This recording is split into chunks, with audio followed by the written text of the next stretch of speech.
Hi, good evening, everyone. Welcome to our discussion session today. So just happy to see you all here again. I think we can get started 9:33. I've started recording the session. I'll put it up on Ulan X. Um, Quite a few things I'd like to go through today. Maybe we'll just take it at our pace. Maybe the first step would be to just kind of take a survey around everyone present here. How are you doing with learning the material? How are things so far? Is it okay? Are you able to follow? Is it a little bit difficult? Where you lost? So I hope to try to clarify some of that today. And also, if possible, we need maybe another session next week or sometime soon as well. I think where we are, I'm hoping you've already started on both the problem-based assignments and the homework is already done and submitted. And really the focus is on being able to estimate the delay, the critical path, then identifying the near critical path, and then applying the analysis, what happens with the process variation, how does that affect the critical path delays. So I hope to go through a bit more the examples from the textbook and really solidify what we mean by the process variations, how does that affect the delay of the critical path and the near critical path. So I hope to go through some of the examples in the textbook tonight, just to really try to strengthen that understanding.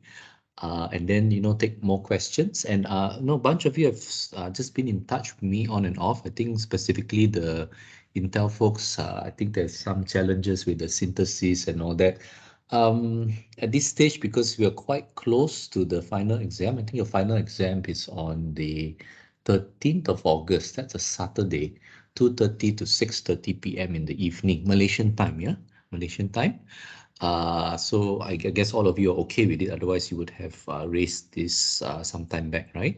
So roughly, you would have approximately 9 plus 13, almost 3 weeks to go to the final exam. So this would be the stretch lah, where we really try to solidify your understanding for everything. So I would suggest if you're still having trouble with synthesis of the Verilog code for the IBEX RISC-V processor or something like that, or any equivalent circuit, if you're still having a lot of trouble, maybe you just do the assignment based on the drawn circuit, the given circuit. Because the synthesis part, that's actually more of just adding realism to the activity to help you to connect with what you do at work. But the actual analysis should be good for you to spend time on to learn and to really work that out. Actually presumes you've got the circuit ready already. So if you are not able to get the synthesis done and you feel you're running out of time and you're not really that keen to do it, it's fine. You can go to the simpler circuit that was that the other option, the simpler circuit, which is not altogether that simple, but it's okay. It's something that you can evaluate by hand. You can go for that. That's basically a serial parallel adder circuit. So maybe hopefully I'll be able to even walk through that problem a little bit after our work example, just to see how to think through and what would you evaluate, what would you calculate in terms of critical path and in terms of the process variations and how that affects the delay. So before we go on, maybe just take a pause. Any questions, any concerns around the room? Any specific difficulty or something that's really exceptionally difficult to understand? Yeah.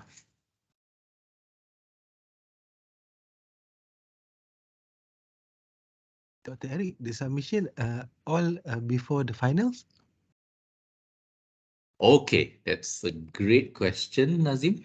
Um, I'm trying to take the pulse in the class here. Are you all able to submit it before the finals?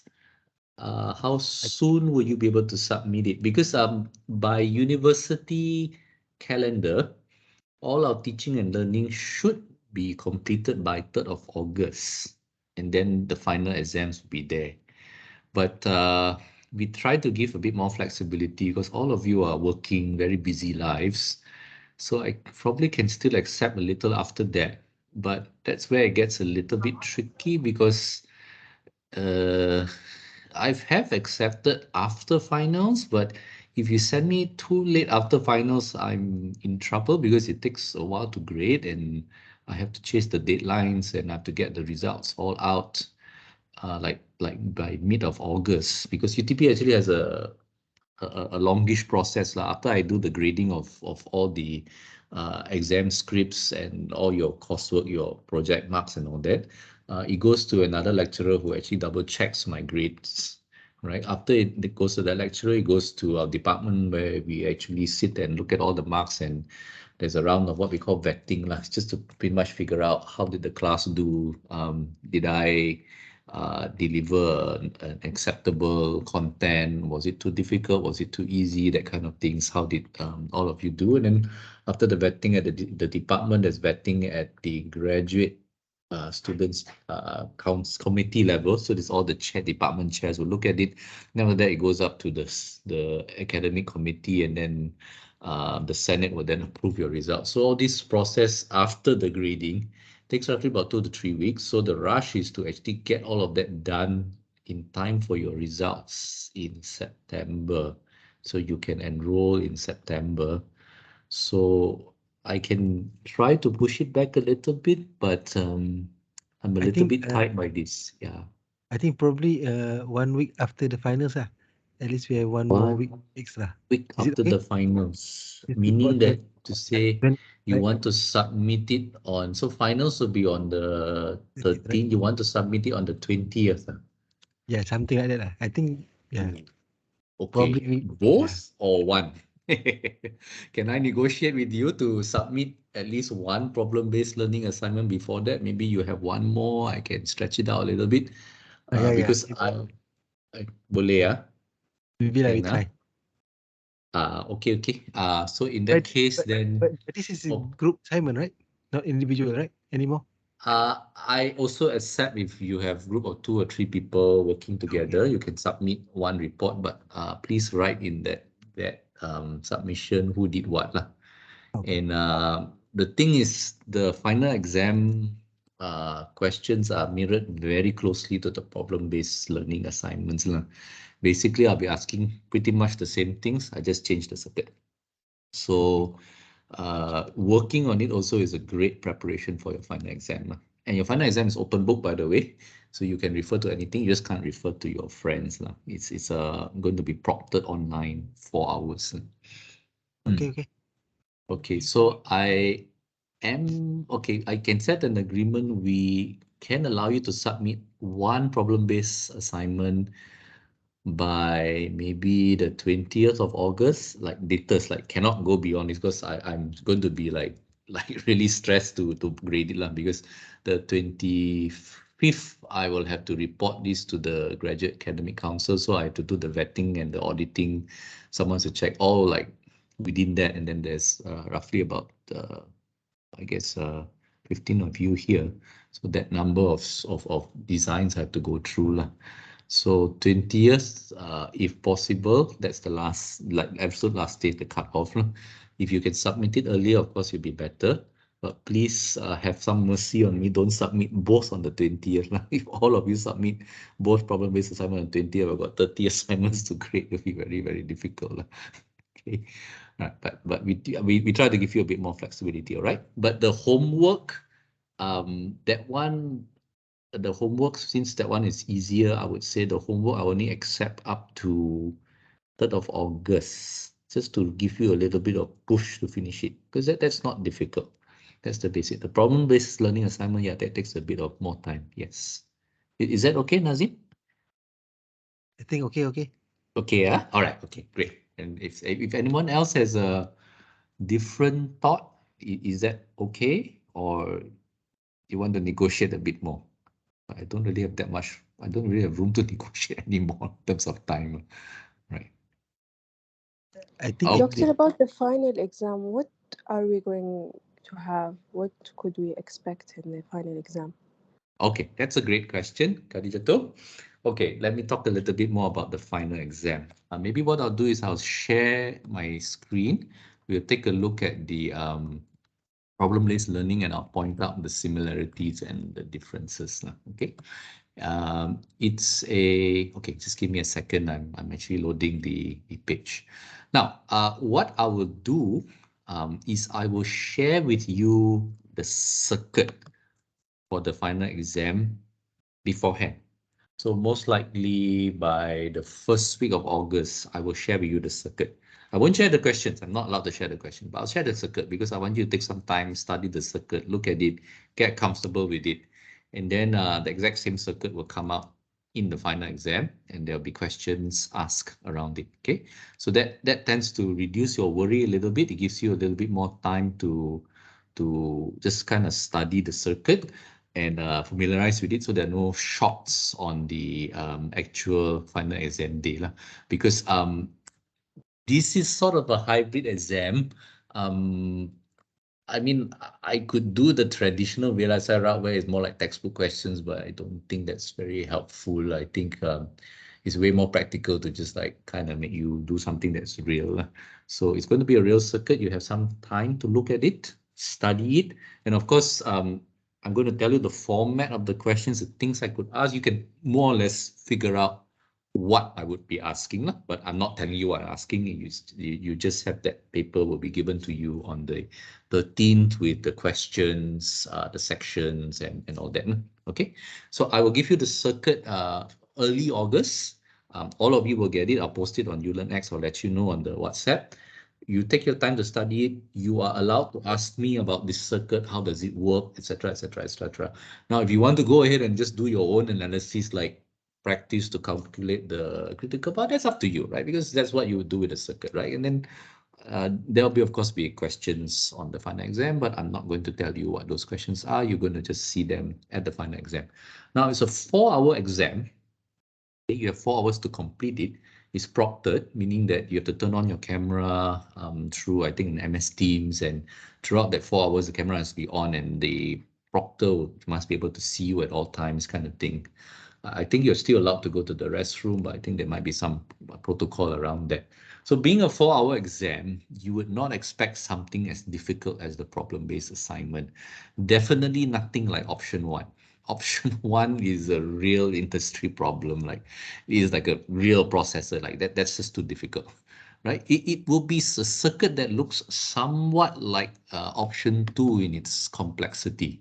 Right, so let's just take a quick look at what this circuit looks like, just in case for those Intel folks who have been focusing on the other stuff. Yeah, so what you have here is I'm actually letting you know all these blocks, their names, right? And these names, you actually map them to our favorite technology library, process technology library. You can check this out. I think I've given you the link for the data sheets here.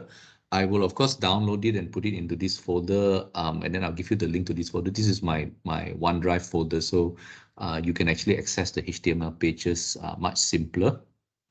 So you can already familiarize, because I'm just going to be referencing the circuits from this particular technology library, right? So you can just study this library well, all the options. So like, for example, the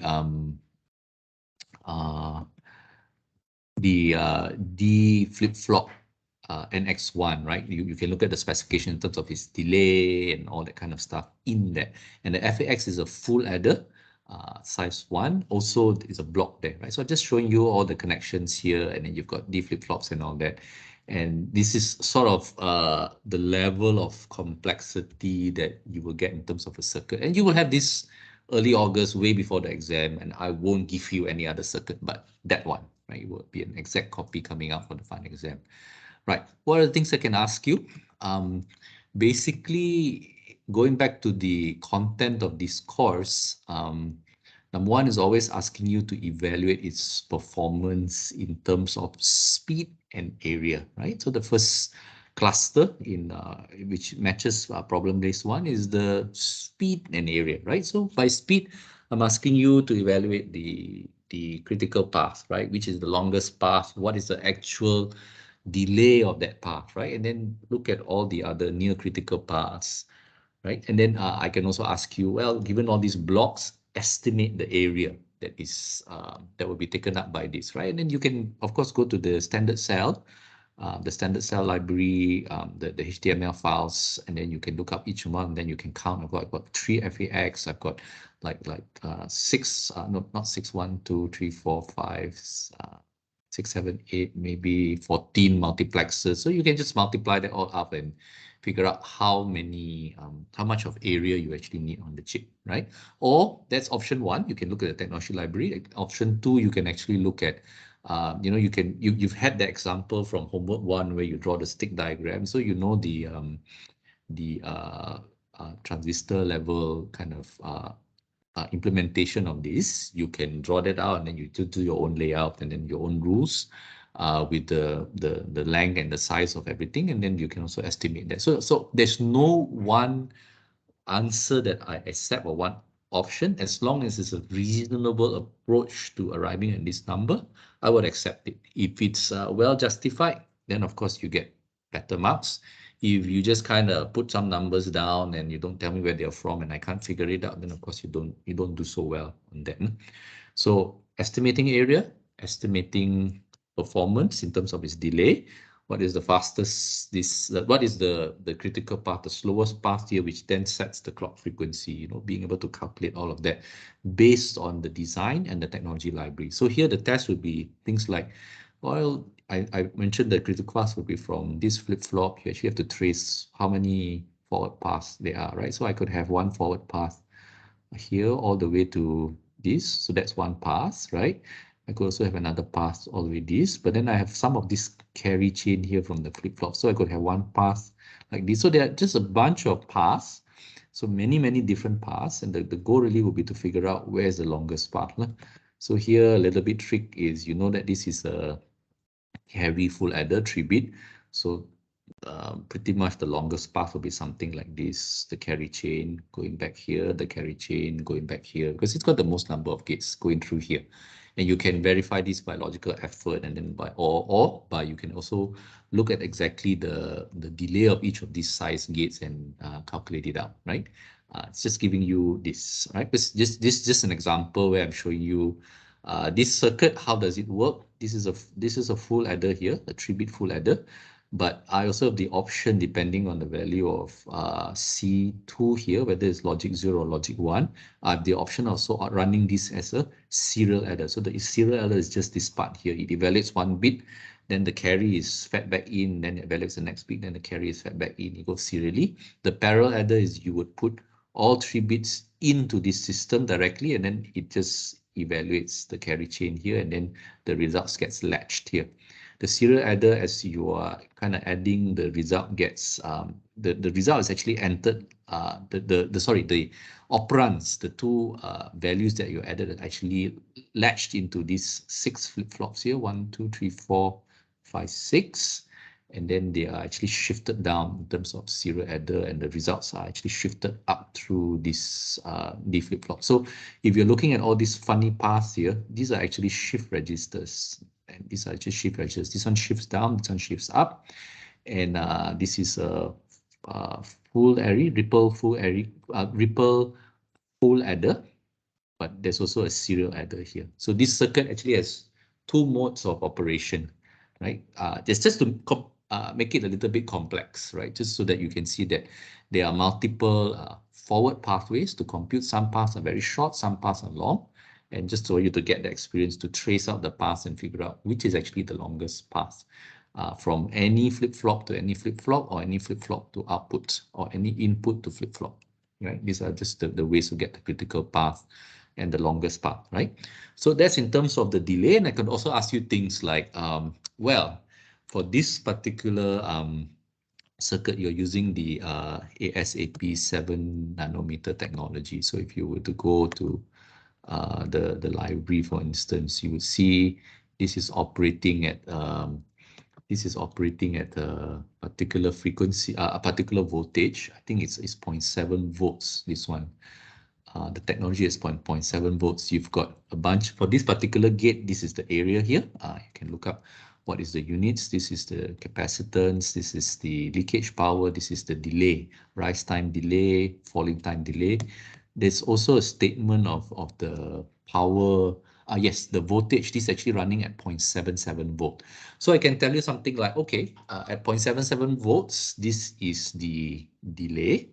Now, what happens if I actually power this with 0.75 volts or 0.79 volts, right?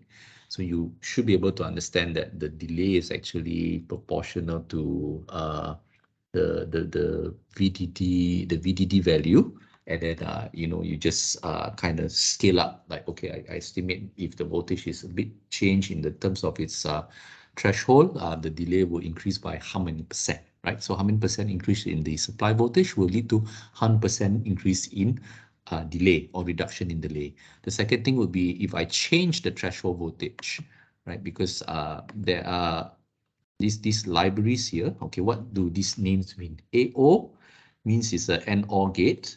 Inverter buffer means these are all the buffers or the inverters are here. OA is all OR AND gates. Sequential, these are all the flip-flops and the latches. Simple, these are all your AND gates, OR gates, NOR gates, NAND gates. And what's interesting here is you have three variants of it, the TT, FF, and SS. TT actually stands for typical MOSFET, typical NMOS, typical CMOS. That means this is a standard technology without taking into account operated at standard voltage and standard temperature. SS refers to the slow corners of the process. That means the NMOS and PMOS are actually functioning much slower. That there's a certain specification in terms of the corners. If you were to look up the book here, I think it's the process variation part here.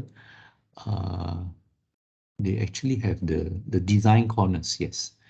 So the TT references these, the SS represents these, and the FF represents this. And this is actually referring to the operating condition of the circuit at these particular values. So it's not exactly at 1.8, 1.98, 1.62. 1.8 happens to be this particular technology. But we're now looking at the 7 nanometer technology. So the typical corner is actually at 0.77, right? And so the fast is actually 10% higher than the typical corner, so 0.77 plus 0.077, so it's 0.847 volts. And the slow corner is actually 10% less at these temperatures. So I could ask you, if you want to evaluate the effect of environmental fast and slow corners, I could also ask you what is the effect due to these corners you're operating at this, right? So you can actually just go look up the speed of these gates, but at these fast and slow corners. And then there's also this third alphabet here, the LVT, RVT, and SLVT. RVT refers to regular threshold voltage. So the transistors actually can be designed with normal threshold voltage, a lower threshold voltage, and a super low threshold voltage. So the lower the threshold voltage, the higher the power dissipation, but also the faster the speed because it's got more drive current. So if I use a lower threshold voltage or super low threshold voltage, the gates will actually end up being faster. So I can also ask you, evaluate the speed increase of this if I were to ask you, I'm using the low threshold voltage version of the gates or the super low threshold voltage version of the gates. So there are several variations that can arise, all right, from the same circuit, we were talking about the speed performance, so you can calculate the speed and all that using the standard threshold voltage, standard gates, typical corners. That's your reference design. And then I can ask you in terms of optimizing, I want to speed this up, right? So if I would change the gates to a low threshold voltage, or I have to change the operating parameters, I increase the voltage by 10%, I operate this at the reduced temperature, or if I were to reduce the voltage, how would the speed change? So these are all the range of questions I can sort of ask you, where we are looking at the evaluating the performance of this circuit and looking at possibilities of optimizing its speed. Now, of course, by logical effort, if you're able to calculate the logical effort, you will then know that, okay, is this, let's say from this point here, right? This is the first stage here. There's going to be a certain logical effort. We said that if the stage effort is actually close to 4, and then you go through here, then there's another stage effort. If this is close to 4, if this stage effort is close to 4, if this stage effort is close to 4, you say that there's no other way I can actually speed this up. But if you to compute it and you find that this stage effort is something like less than 4, it's like 1 or 2, then it's possible that you can say that, oh, maybe the capacitance here needs to be boosted so that I can make the gates a little bit bigger so that I can speed up the speed. Or if you find that the stage effort is too large, it's like 8 or something like that over here. So it just means that there are too few stages and I can insert additional buffers and reduce the size of the gates or something like that in order to speed this up by the logical effort. So it's also fair game. I can actually ask you to give me suggestions how to improve the speed of this particular circuit, because this is a real specific circuit, because I'm giving you the actual gates with the actual parameters that you can look up from this whole set of data sheets here. And within this, so this is called a process technology library. This refers to the standard cells. It's a list of all possible logic gates that this fab can offer you to create your design. There's various configurations with various trade-offs for speed. So the first cluster of question actually is going to only be 2 major questions, but each question would have a subpart. So the first major question corresponding to problem-based learning 1, but in the final exam also just be 1 question. Looking at all aspects of performance, I can ask you the critical path. I can ask you to evaluate the speed, give me actual numerical value of this, and you can evaluate it through logical effort. You can evaluate it through just looking up the value of the speed in the library, but you of course have to check and ensure that you've got reasonable estimate for the output capacitance and all that. And then I can ask you different things like, estimate the area, and then we can go into the space of how to optimize it. What would happen if this would be operated at a different temperature, different supply voltage, or if I were to change the gates to different threshold voltage, a low threshold voltage, or I have to, various things like that, right? So that's within the scope of performance evaluation. There will be 1 question on that, a few subparts, but all from the same design. Okay, Kandidat Jatuh, is that clear? The first question. I'm going to pause to see if there's any thing unclear about my explanation before I talk about the second question. Yeah, good. Okay, right. Now let's okay, sorry, I just take a survey pause if there's any questions from others in the call on anything about that first question, which is associated subpart. The focus there is on performance analysis. What is the effect? So you have to have the ability to estimate the delay, the slowest delay, and you have to have the ability to estimate the variations in that delay due to things like I change a different type of circuit, I change its operating environment, the SSFF and TT corners, I change maybe the threshold voltage, and you reference it all to the technology library and you do your analysis there. And again, I'm giving you the circuit in early August. You have at least a week to look through it and study it, but you won't know the questions. You only know the question on the exam day itself, right? Just pause a little bit if anyone has any questions that I can clarify on this first part. That will be your final question. And your practice on problem-based learning PBL assignment 1 is supposed to prepare you for that first question of final exam. But you will also be graded on PBL assignment 1. So you have to do your best in this assignment because 50% of your course grade will come from these problem-based assignments and homework, and the other 50% on the final exam. Doctor, I have a question for the PPL, right? So, which video we can refer to complete the PPL on the notes? Okay. This set of videos on the logical effort, most likely the last 2 or 3 would be the most relevant to PBL 1 lah. But that is not the end all lah. You also should refer to the textbook. I would say the delay estimation part is quite straightforward lah. And then the effect of that is also quite straightforward. So I would say it's these videos here, and also common sense lah. If you look up the timing from the data sheet, you can just sort of put that together lah. If it's a little bit unclear, I'm actually trying to prepare maybe like a bit more detailed, like well, I wouldn't say it's a case study lah, but more like a guide at this point. If I can get around to preparing it in the next week or so, then I'll share it out. Then you have something to guide you lah. If it is still unclear, maybe you try to think about it for another 1 or 2 days. If it's still really unclear, you don't know where to start, Saravanaraj, you give me a buzz on WhatsApp in the group, and then maybe we can have another quick session, and I try to launch you onto that. Is that okay? Okay, doctor. Okay, but I would say your starting point is maybe these 2 videos towards the end. But of course, to reach these 2 videos towards the end, you need to go through all these videos before. Yeah, so I'll say the logical effort one is really that part. For PBL2 is really this one, variability and reliability. These 2 videos, plus some of the questions that I hope to go through today itself, example questions from this textbook that are really quite instructive. Okay.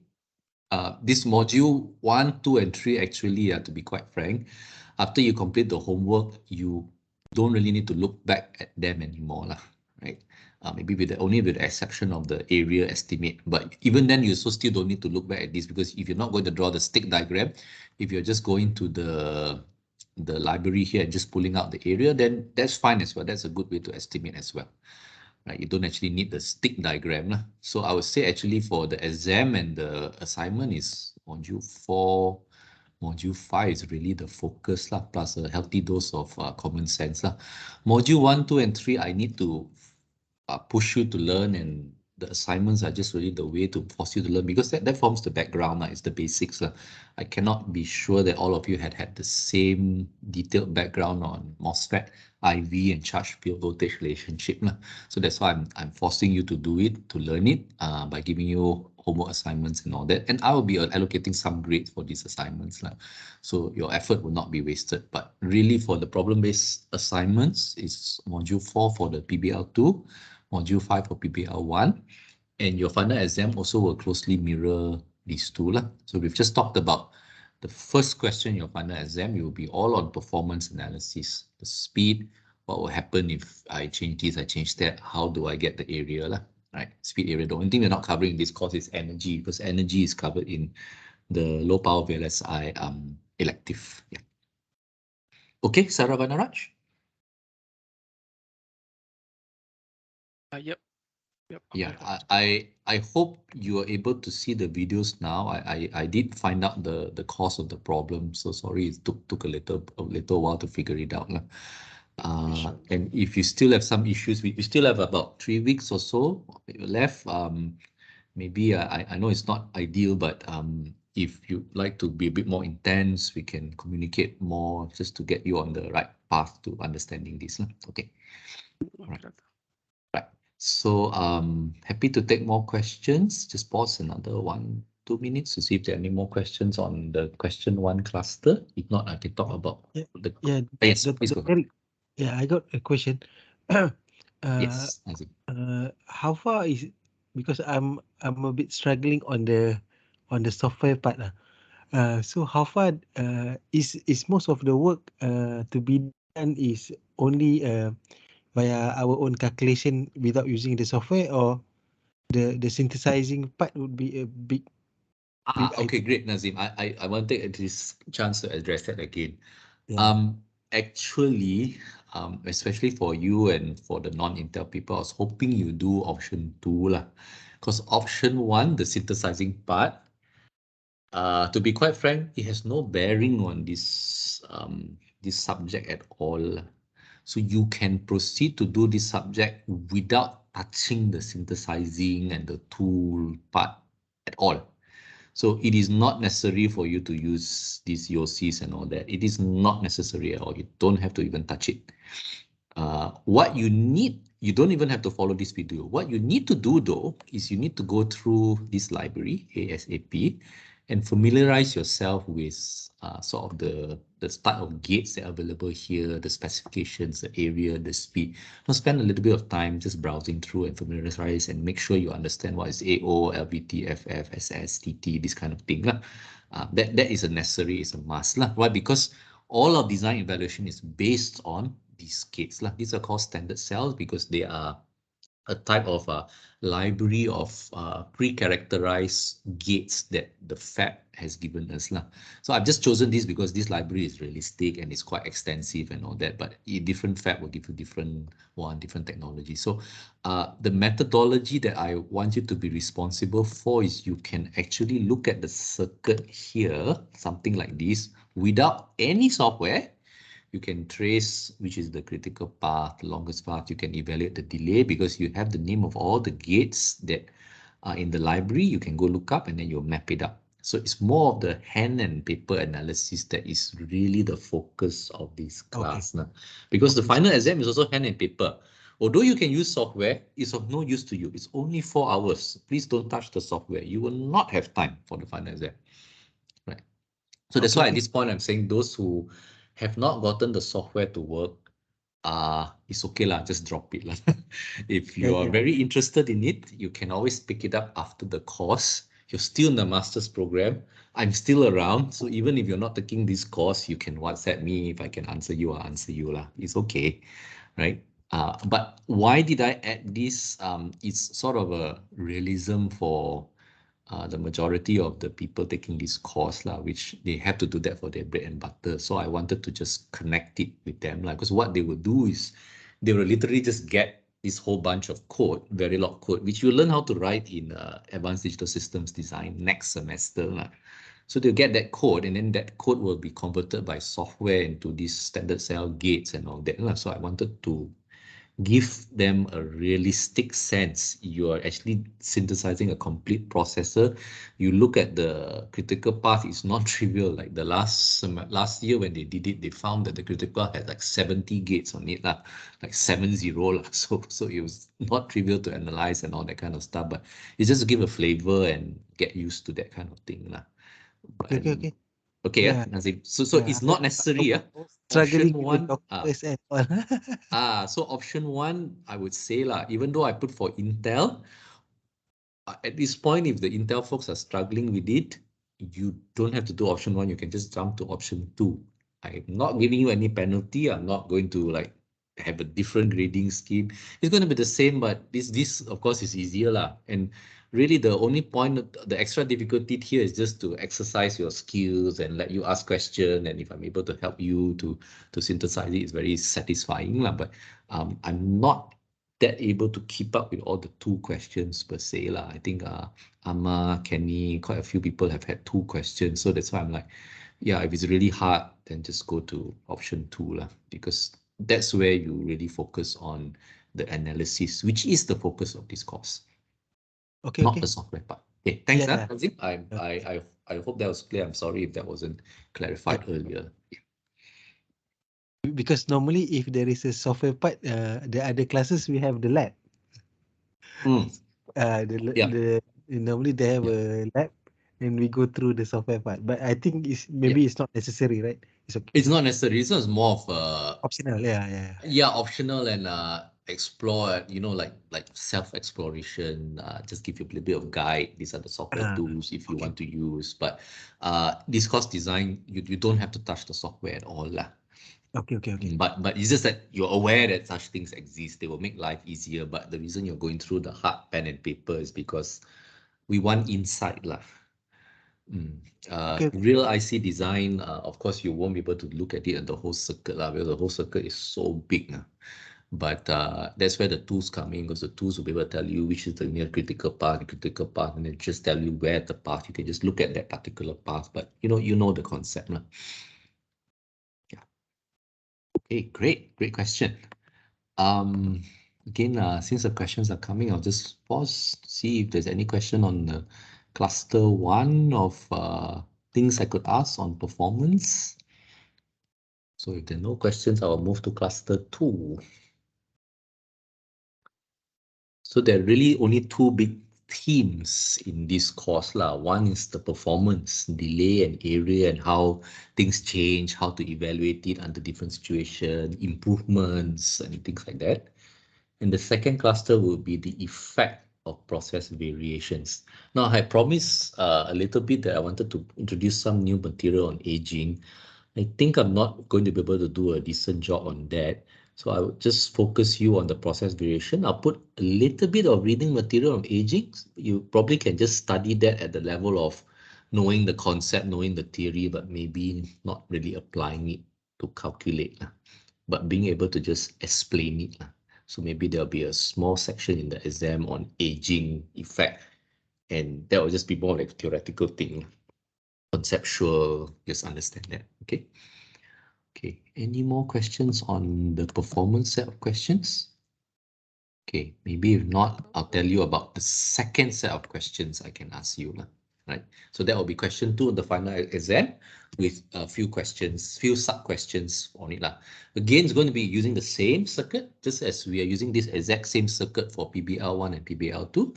So PBL2 is now asking the question, PBL1 we will just concern with the theoretical possibility, right? There is one single longest path, the critical path. There's only one path, right? If you actually happen to have several paths with the same value, then that's fine, but that's exact. Now, what's going to happen in the second cluster when you talk about process variation is that when we are actually fabricating this in the fab, right?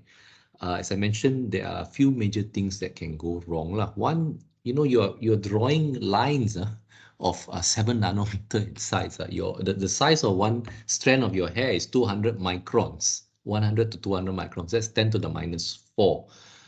7 nanometer is 10 to the minus 9. So the size of the line, a single line you're drawing on the IC is 100,000 times thinner than the strand of one hair. So you can expect that that line is not going to be very straight. That's called line edge roughness. Okay, LER is one of the variations, the dimensional variations. So these actually would change the transistor parameters and the gate parameters. Because yeah, you declare 7 nanometer, but maybe this gate, your line is not exactly going to be 7 nanometers. You'll be fluctuate from 6.9 to 7.2 and things like that, right? So it's not going to be an exact, like very perfect transistor that you're making. So the second source would be you are doping, you are inserting impurity atoms into the material so you can change the electrical properties, have more current, less current. But at the level of, you're talking about nanometers, your dopant atom is like 2 or 3 atoms only. So if you miss one atom, your parameter changes by 33% and things like that. So that has a net effect of really changing the threshold voltage. So you can expect that if you make exactly the same transistor, you make like 100 of these exact same transistors, they're going to have a spread of properties. They're not all going to have the same current drive and all that. Why? Because they're not all exactly the same transistor. They are made with slightly different lengths, slightly different dopants, slightly different widths and all that. And the width is not a straight line, it's like a jagged line and things like that. Okay, so this is called process variations. There is some finiteness in your ability to make repeatable transistors. And that means that your transistors and your logic gates all have some differences in their current, in their voltage, in their response time. Usually the way we model this is we say this transistor, I can make this transistor with some kind of mean delay and a standard deviation of delays. So if I were to make this circuit, this whole circuit, if I were to make like 100 of these, let's say theoretically, I say my critical path, I told you maybe the critical path was the carry chain here on the full adder, right? If I am to make 100 of these onto a chip, right? Let's say in theory, my critical path is like 10 nanoseconds in theory.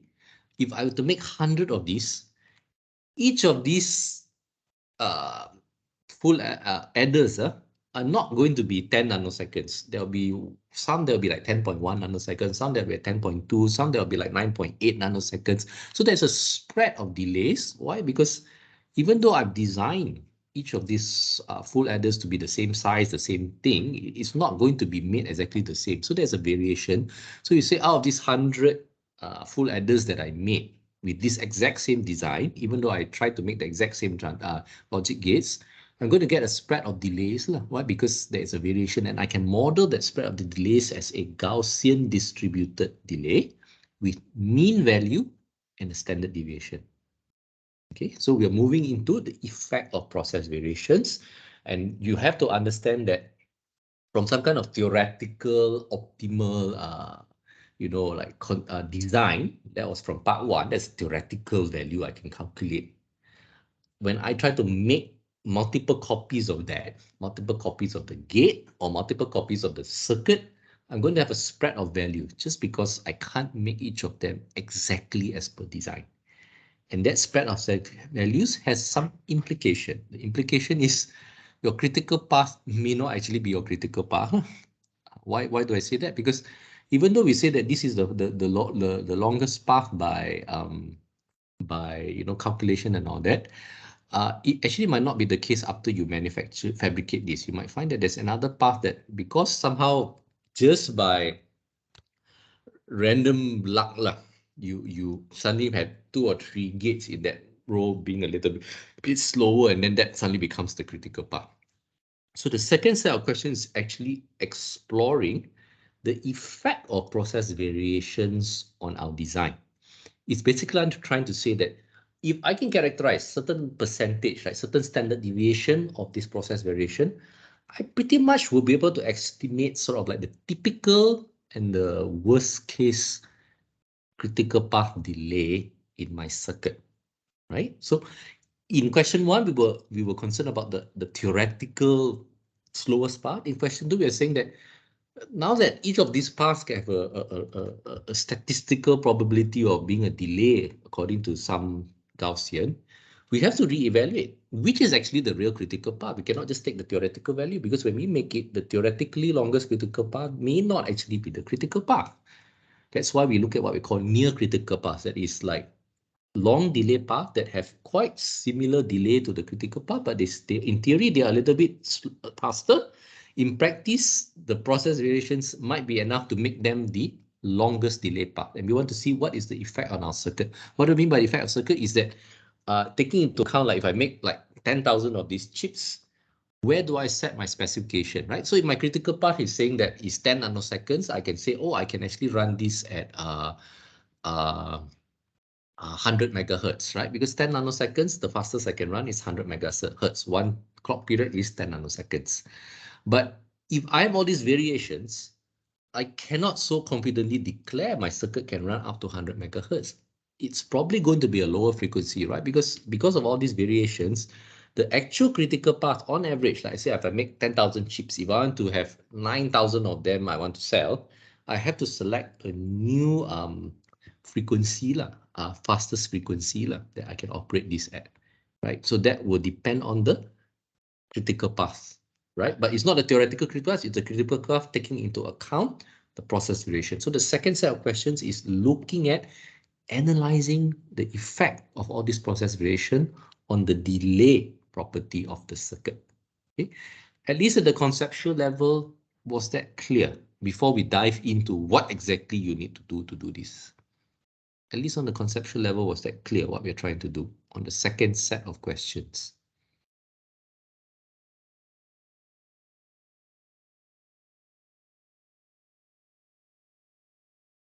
Okay, maybe I talk a little bit more, and if it's unclear, you can interrupt me and ask some questions.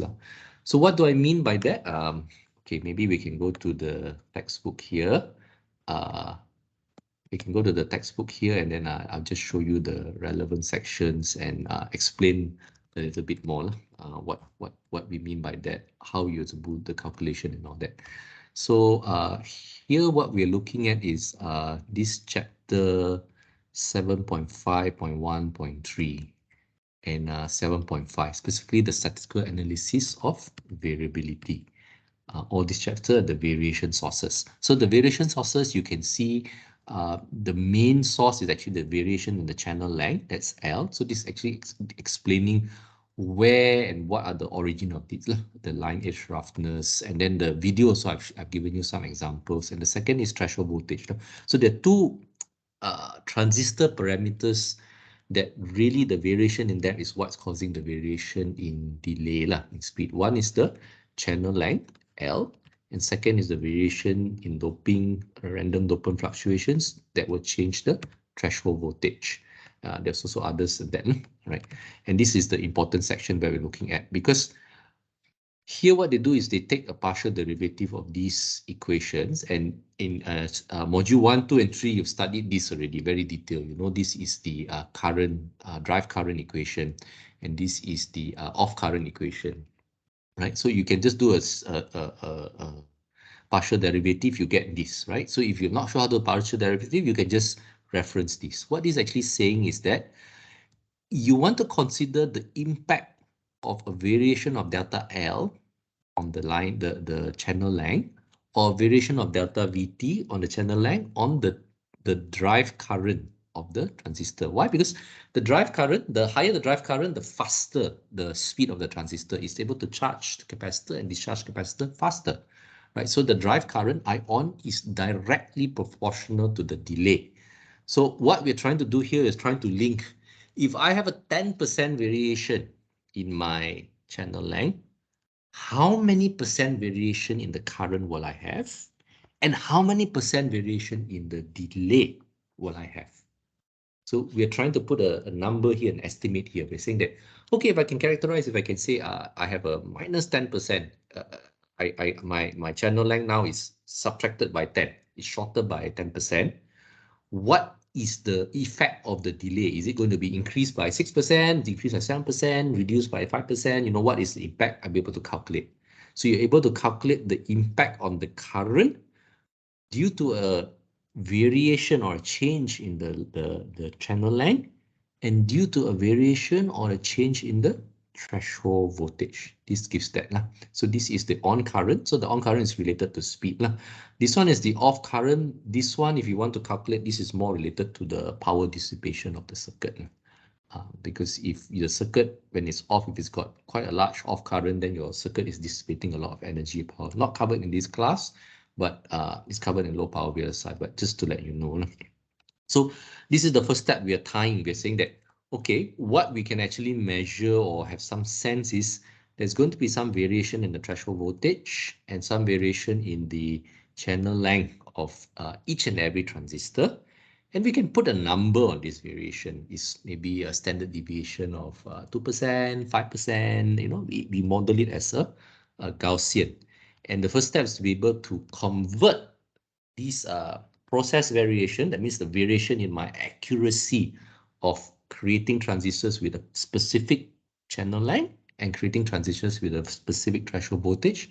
If there's some variation around that due to process variations, due to variations in the fabrication itself, what is its impact? Let's say a 10% change in threshold voltage is how many percent change in current and how many percent change in the speed of that gate. Okay.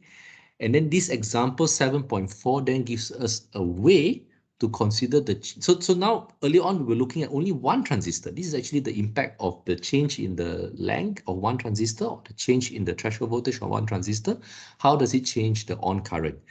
7.5.3.3 tells you, now that we know how to estimate the change in on current for one transistor, how does it affect the change in the delay of a path? What do we mean by a path? A path is this. Oops, a path is this. From starting from here, it goes through this first gate, goes through a second gate, goes through a third gate, goes through a fourth gate, fifth, a sixth gate. So it goes through 6 gates like that. Just now I was showing you DL and DVTH. What is the impact of one transistor? Not on one gate, one transistor. We still have to consider the structure of the gate, right? So like a NOT gate, for example, we saw that it was a PMOS followed by an NMOS, right? So a full adder gate will have its own architecture configuration. If you're interested to look at that, it's actually in one of these one of these PDF files here. Like it goes through how to actually look at various gates. What do they look like in terms of the CMOS interconnect? So the way you can evaluate the effect on a gate is considering this. There are first two considerations. So you say an n stage path. So one stage is basically one logic gate comprising of multiple transistors. Okay, so it depends really if the variation in that path, is it correlated or is it independent, right? Correlated means that, okay, maybe I'm making this part of the circuit. Suddenly, when I'm actually doping or printing this part of circuit, maybe there was a power surge or something like that. Then the machine becomes a little bit unstable. It would shoot a bit more dopant atoms. Or suddenly when I'm drawing the transistor, when I'm doing lithography to draw the channel length of the transistor, for instance, suddenly there was somebody doing a TikTok jump in the fab, right? Because I think that's the trend, right? People will just randomly stop and then take TikTok videos. So someone is doing TikTok video in the fab and then jumping up and down. There's some vibration on the machine, and then the whole region there, all the lengths all were shifted by a certain amount. So that is correlated, means that the shift in that property happens to a lot of other gates simultaneously. Independent is more of like, well, it's just something that's independent. So if it's correlated, the variation, the delay of the path will have the same variance as the delay of the gate. If it is independent, okay, the variance will reduce by the factor of n by m lah. M will be the number of input transistors, input gate, n is the number of stages. So that means that if it is correlated variance, you will actually have to look at the delay of the gate lah. If it is uncorrelated, if it's independent, the variance of a path would actually be less than the variance of a gate, right? So this is actually a statistical argument. Let me know if you have some difficulty following this, because we are slowly building the case. What is our case? We're saying that we have some kind of ideal critical path. We'll be able to calculate that from from the first cluster of question on performance. Now we're trying to start to argue, how do we estimate the effect of process variations on this delay, on this critical path delay? So we start looking at the critical path and the near critical path, right? But at least you just look at one path, which is a bunch of gates in cascaded. So for example, as I was showing you, one path here would be from here, you follow this, you follow this, you follow this, you follow this, follow this. So this appears to be the longest path. Are there shorter paths? Yes, this is another short path. This is another short path.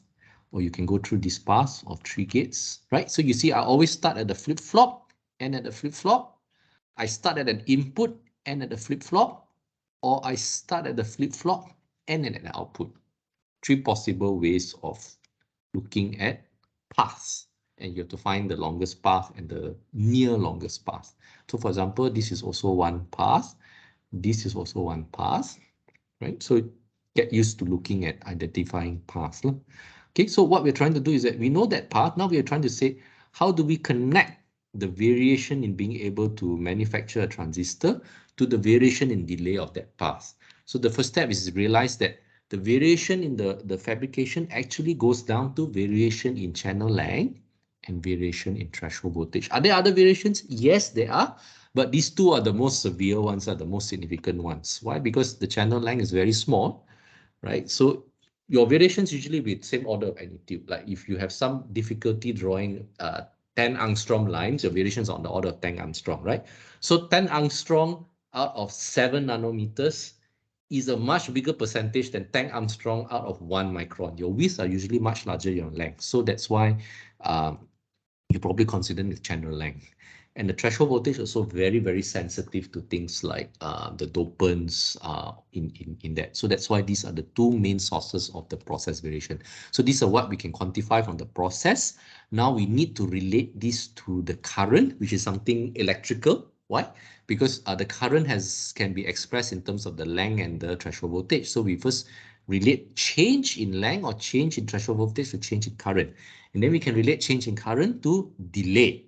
And then now that we can link change in current to change in delay for one transistor, so this is actually for one transistor, not for one logic gate, we can apply that result through 7.5.3.3 to a series, a chain of logic gates, which is a logic path. Okay. This is where we're going with that. Nah? Okay, stop me if you find it difficult to follow. I'm just trying to explain a little bit and show. So I'll give you an example of this 7.4. So maybe I'll call up my trusty whiteboard here. And let's see if we can share the screen a little bit. So a path contains 16 two-input gates. So let's just draw what does that mean. It just means that this is one gate, this is one gate, this is one gate, this is one gate, this is one gate, this is one gate. So there's 1, 2, 3, 4, 5, 6, up to 16 gates. And these are two inputs. This one goes to this, there's another input here, this one goes to this, another input here, this goes to this, one input. Something like this. Okay, so this, they're talking about a logic path. They're not telling you what the gates are, they're just saying that there are 16 of them in cascade. Okay, so let's see, for example, the test question here. What was our longest path? We said, well, I think it is this 1, 2, 3, 4, 5, 6. So there's a cascade of 6 gates in this path here. Okay, and are they all 2 input gates? Let's check. This FAX is a 3 input gate. So it's a 3 input gate going into a 2 input gate. Sorry, this is also a 3 input gate, 0, 1 and the choice. Go into a 3 input gate, go into a 3 input gate. So this is a cascade of 6 3 input gates, right? Whereas in this textbook question, it is a cascade of 16 2 input gates. It looks like this. Okay. And what they're saying is that all the transistors in these gates are having correlated error, ACLV, correlated. That means that all the transistors here have some kind of DL. There's a variation on the channel length, and that variation, there's a nominal value, and there's a standard deviation. The standard deviation is 2% of nominal. So this is the mean. The standard deviation is 2% of the mean, right? So the channel length. So if you were to just randomly look, you just take, okay, what is the channel length of this, right? So you will just sample this Gaussian distribution with this mean, and then this channel length Gaussian distribution with this mean. There's also another source of variation, which is due to RDF, right? So there is a change in the threshold voltage with a standard deviation of 25 millivolts. So the threshold voltage has standard deviation 25 millivolts out of each transistor's threshold. So there are 2 sources of variation here, and then they're asking you to estimate the variance of the delay of this path. Okay, now is the problem clear? Not asking you if you understand how to solve it, just asking, do you understand the problem? Yes, yes. Okay, wonderful. Now let's go look at the solution. Okay. What they're saying is that I missed out one detail here, the 20 picosecond delay. And that means they're saying that each gate typically has a 20 picosecond delay, 20 picosecond delay, 20 picosecond delay. So this is actually 20 picosecond. So 2% of 20 picosecond is 0.4 picosecond. That means the standard deviation is 0.4 picosecond. The mean is 20 picosecond, right? Right. So what is the delay, the theoretical delay of this path? 16 times 20 picosecond is 320 picosecond. So the nominal delay, that is this, assuming it's a critical path, the theoretical delay or nominal delay is 320 picoseconds, right? Okay.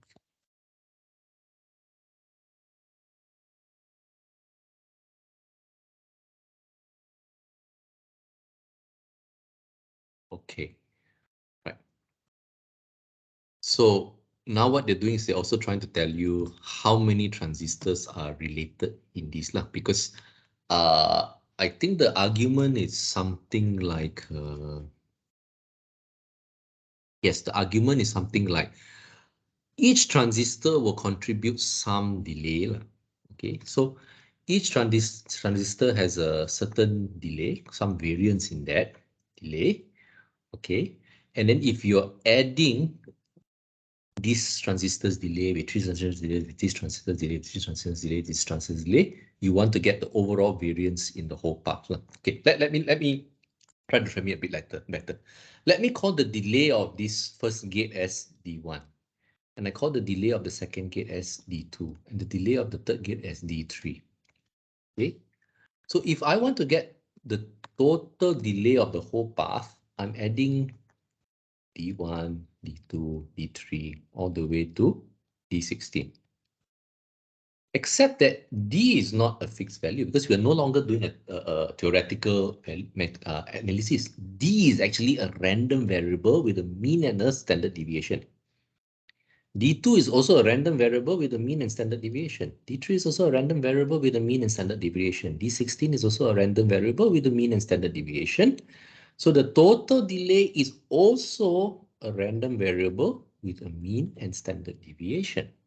And so the question now is asking, given I know the mean and standard deviation of each of these delays, can I estimate the mean of the total delay and the spread, the standard deviation of the total delay? And the answer is yes. Now you can model this as the sum of random variables. Okay.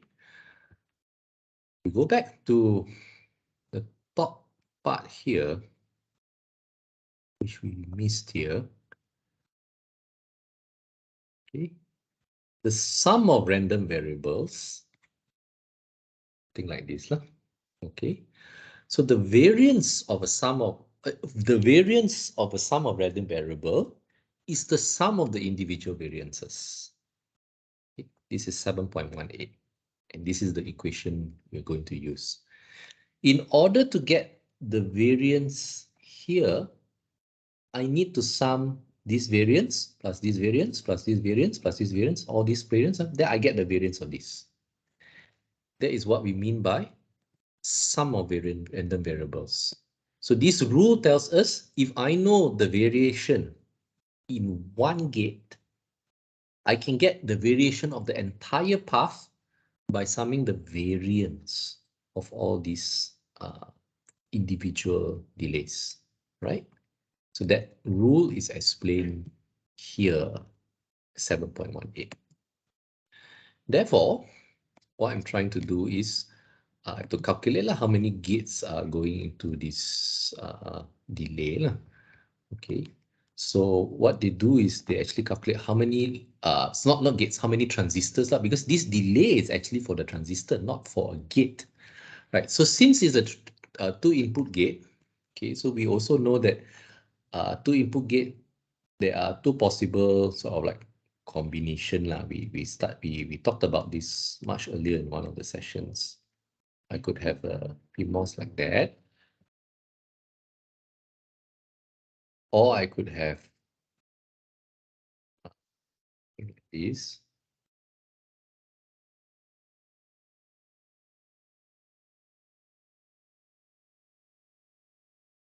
Okay, so you look, this one will connect to one of these pins lah. So either this gate is logic 1 or logic 0. So either you're passing two series gates or you're passing two parallel gates. So either you're passing two parallel gates to the output or two series gates. Okay, that's where this explanation down here comes from. They are trying to estimate, right? Again, this is an estimate, it's not an exact value lah. So they said for 16 of these two input gates, okay, 16 of these, they don't even tell us what gates they are, so it's a little bit challenging. But they say, okay, I just wave my hand and say average lah. On average, half of these will be series gates and half of these will be parallel gates on average. Okay, so if I'm passing through the series gates, there are two gates per stage lah. If I'm passing through parallel gates, there's one gate that I'm passing per stage lah. So there are 16 stages. Okay, half of them have passing two gates, half of them passing one gate as a total. Sorry, one transistor, half of them passing two transistors. As a total, I have 24 transistors. Okay, so the variance of the delay here is the sum of the variances of 24 transistors. The variance of one transistor due to DL is 0.4 picoseconds. 0.4 picoseconds times 24 will give you, I think, 6.4 picoseconds. So this is the new variance of the half delay. And that is this part here, 6.4 picoseconds. I'm going to pause a little bit to see if you understand it, because this is quite a very dense example, but it's a great example because it shows you how to combine everything. Except that this happens to be a simpler problem than the problem I gave you. I gave you maybe not 16 par, but for the RISC-V is like 70, 64 stages and all that. So it's really complicated. But this simple example, the longest is only like six stages, right? Here, you're not given what the gates are at each stage. Here, you have the exact gate at each stage. So you will know exactly at each stage how many transistor is passed by. So you can actually consider the case when the logic high or logic low, worst case and all that, the different combinations. It's not going to be 20 picosecond delay spread, all of them, because all of them don't actually have the same delay, right? The FAX going to have a different delay from the mux. So when it's FAX, you can just look up the delay, and the mux, you can just look up the delay. Probably the question will have to give you the standard deviation of the process, but they won't actually directly give you standard deviation process. I will just give you the standard deviation on L, on the standard deviation on VTH, and then you have to convert the standard deviation on L and VTH into what is the standard deviation of the delay from this particular stage. So this type of question is more challenging than this one, because this one is already waving some hand and making some stuff and not giving you so much of details. The only main difference is this one has way more details because you have the exact gates. This one has less details, so they're able to do this hand waving explanation like that. Now, if you find that this is really too complicated and you just say like, okay, I look at FAX, I look at mux, I just take the worst case delay and I assume all of them are the same. And you just tell me, I assume all of them same worst case delay because I'm a little lazy or I run out of time or I'm getting a headache and it's going to give me mental stress. Will I still accept your answer? Yes, I will, because the question is asking to estimate, right? So if you give me a more precise and well-justified estimate, your marks are higher. If you give me a less precise but still acceptable estimate, it's open-ended question, it will still be acceptable. Maybe you're not going to get as high of a grade, but you're not going to fail either, right? So do your best. Master's courses are actually designed to be quite open-ended, and I will use things like evaluate, estimate, and justify. So, whatever is reasonable and can be justified well, you're welcome to do it. The only thing that is going to differentiate the answers is some will be more accurate, some will be less. And the ones that are more accurate, of course, there's a tendency we want to give really like high marks to that. And there's a rubric. I've shared the rubric. You can look at it. What would be the way I'll be grading some of these items. Okay. Right. So I just pause a little bit. We're not really done with this yet. Yes. Sorry, go ahead, Then, please. uh, Yes.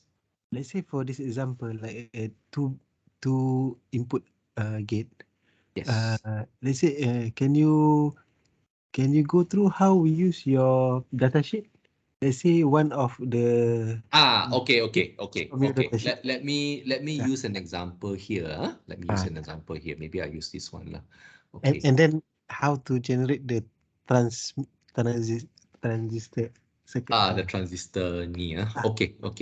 We can talk about that. But Nazim, you can also look up. I think some of the past videos I also had gone through that. I think one of the first 2 or 3 videos lah. But I'll go through it again now lah. Okay. Okay. Right. Let's go to that transistor. So I'm going to pick I think if I'm not mistaken, the um FAX was from Simple. So I'm going to use the RVT, the regular threshold voltage at typical corner. TT. So X, or do I have the FAX here? Yes, FAX 75T.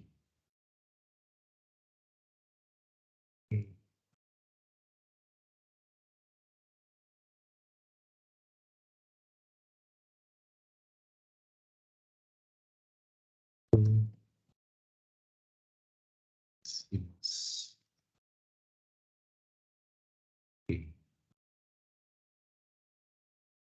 This is an example of a CMOS full adder circuit.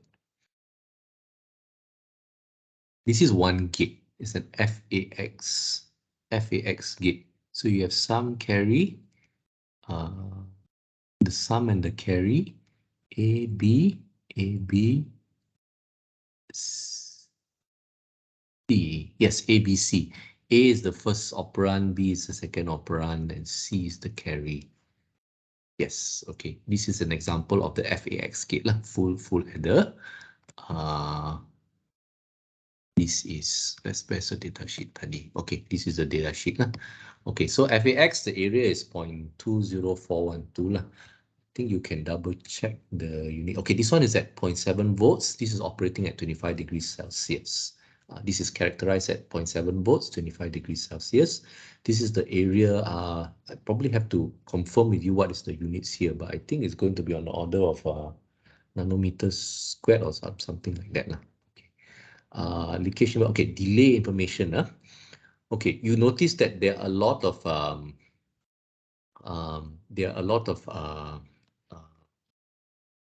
what you call it? There are a lot of different delays lah, right? They're not all the same, right? Why? Because this is the delay to this is the rising delay lah. Let's see what's con. Okay, this is A. This is the first value. So you're adding A plus B with a carry in. This is the carry out, and this is the sum. Okay, so if the carry out is rising from 0 to 1, this is what it means. A delay to con rising means the carry out is rising from 0 to 1 due to a change in A versus due to a change in B versus due to a change in the carry in. They have different timing delay lah. Most of the time, we just close eyes, we pick the largest one lah. Okay. Actually, the way you want to do it is maybe you can look at all these delays. I'm going to look at the mid one, right? Maybe not the mean and the max, because mid is sort of the average lah. I can look at the mid here. I can average. I can find the worst case delay on all the mid. That forms the delay of my FAX lah. That's one way to estimate it. If you want to become even more detailed, if you have a simulator, this is for real life. The delay will actually you take into account whether it's a falling transition, rising transition. You actually simulate the type of logic levels going in at the input. That's where you will use all these different delays. But if you're doing it by hand, I think it's good enough if you take the mid lah. If you are really paranoid, you want to ensure that this 100% will work, you can consider the max. But I think it's good enough. Take the mid. So it looks at 142.082. Right. So I would actually consider this particular gate. The delay is 142.082 picosecond. So I have my FAX, that's my FAX gate. The delay is going to be the mean lah. Okay, the mean of the delay is 142.082 picoseconds. Okay. If supposing I don't give you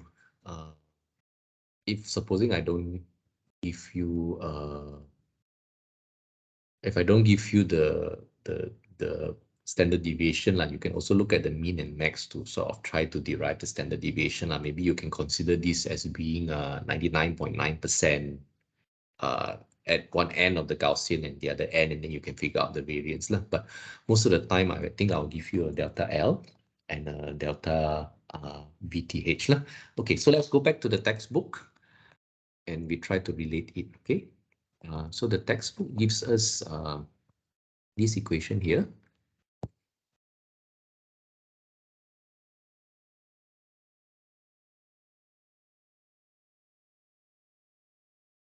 I on equals I on nominal 1 minus d over L minus alpha over VDD minus VT dVTH. Okay, of course this I norm you can put over here, right? So this means that I can actually just compute it as a percentage increase or decrease from the nominal current. That means I don't actually need to find the nominal current. I can just compute this, right? So if I'm telling you delta L changes by 10 angstrom, like 0.1 nanometer, then you will find that the change in ion is actually 1 minus 0.1 nanometer over, this is the cell nanometer technology. This is the percentage lah. So it's 1 minus 1 over 70 lah. Okay, so the nominal with a change of 0.1 nanometer, an increase in 0.1 nanometer will lead in I think it's slightly more than 1% reduction in the nominal current. Okay, so do you follow that? And then normally you see if you want to evaluate the effect of the VDD, the VTH, you put alpha. Alpha, you can just pick something here lah. Alpha 1.3 is fine lah. So you can just pick 1.3 over 0.7 is the VDD at this point minus VTH. We have to check what is the VTH if it's given. Probably not given here, but this library does contain a paper, and it actually probably will be given in the paper. Let me call up that paper. It's a piece. Not this one.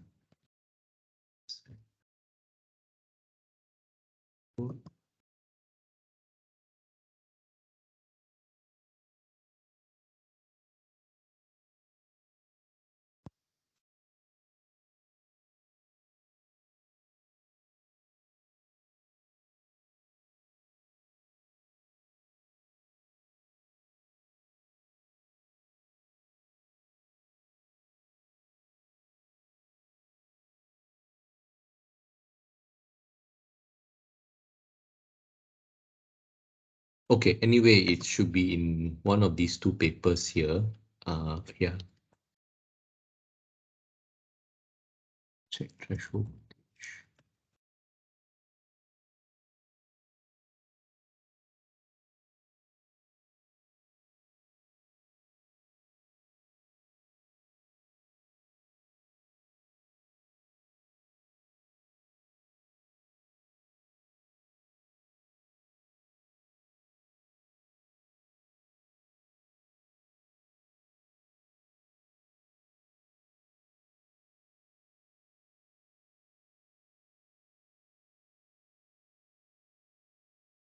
It's probably in this paper here, the threshold voltage. I haven't looked it up properly yet. But I think the point being that take minus VDD minus VTH, you choose the threshold voltage, you put it here, and then the change in VTH is, let's say, it's 10 millivolts, then that will give you 1 minus that will give you the percentage reduction in the current due to that reduction in VTH, right? Okay, so so now we've got the mean, and we can see how the change in delta L and the change in dVTH leads to a change in I lah. Okay, right. So I think you can directly substitute lah. This DL is actually the sigma squared lah, the variance, and this VDVTH actually the sigma squared lah. Then this will give you the sigma squared of I due to one transistor only. Okay.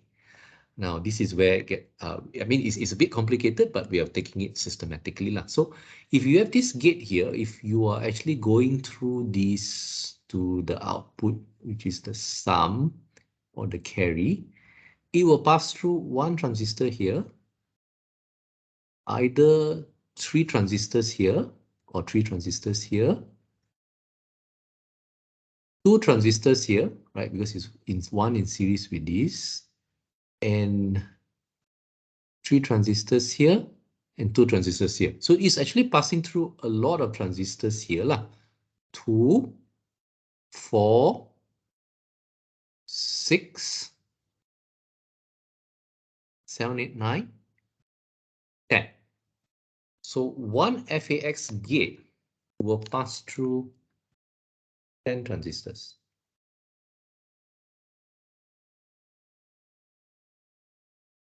Okay. So compare this with earlier on, it was a 2-input gate. So we're saying it's only passing either through 2 transistors or 1 transistor. So they just roughly split into half. Here we know exactly lah. So you can actually consider, I mean, if you look at the past, sometimes it won't be so symmetric like this. But what I'm just saying is that if it's not symmetric, you can pick the worst case and you say, tell me this is the worst case estimate. Okay, so here's passing through 10 transistors. So we're only looking at one gate, the FAX. It's got 10 transistors. So the delay across FAX is actually the sum of the variance from 10 transistors. So the variance from one transistor is I is given this. So you just have this times 10.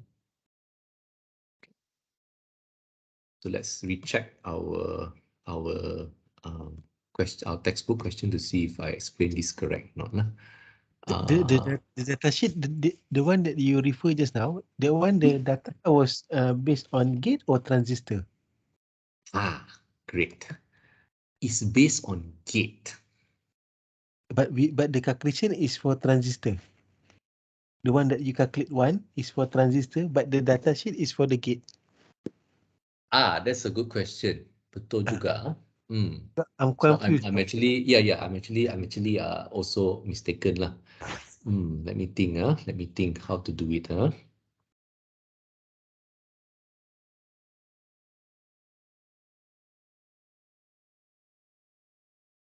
Okay, macam ni. Nazim, let me clarify it. Okay. This 142.082 picosecond is the total delay of the gate. Agree with me? Because we look up the data sheet. Data sheet, right? Okay. Now what we're trying to find is the standard deviation of the delay of a gate lah. Okay. Okay. So the way I approach this is I look at the effect of delta L and delta VTH on one transistor. At this point, Okay. I'm not referring to any gate property. I'm just looking from this basic fundamental equation. What is the effect of delta L and delta VTH on the current? How many percent will it change the current? Itu aja. Okay. And So all I this, figured out all how many data percent from is the change. Sorry. all this the one that you put in the equation at the top is not from the data sheet. The L is from the data sheet, the VDD is from the data sheet, the VTH is from the data sheet, alpha you just assume 1.3.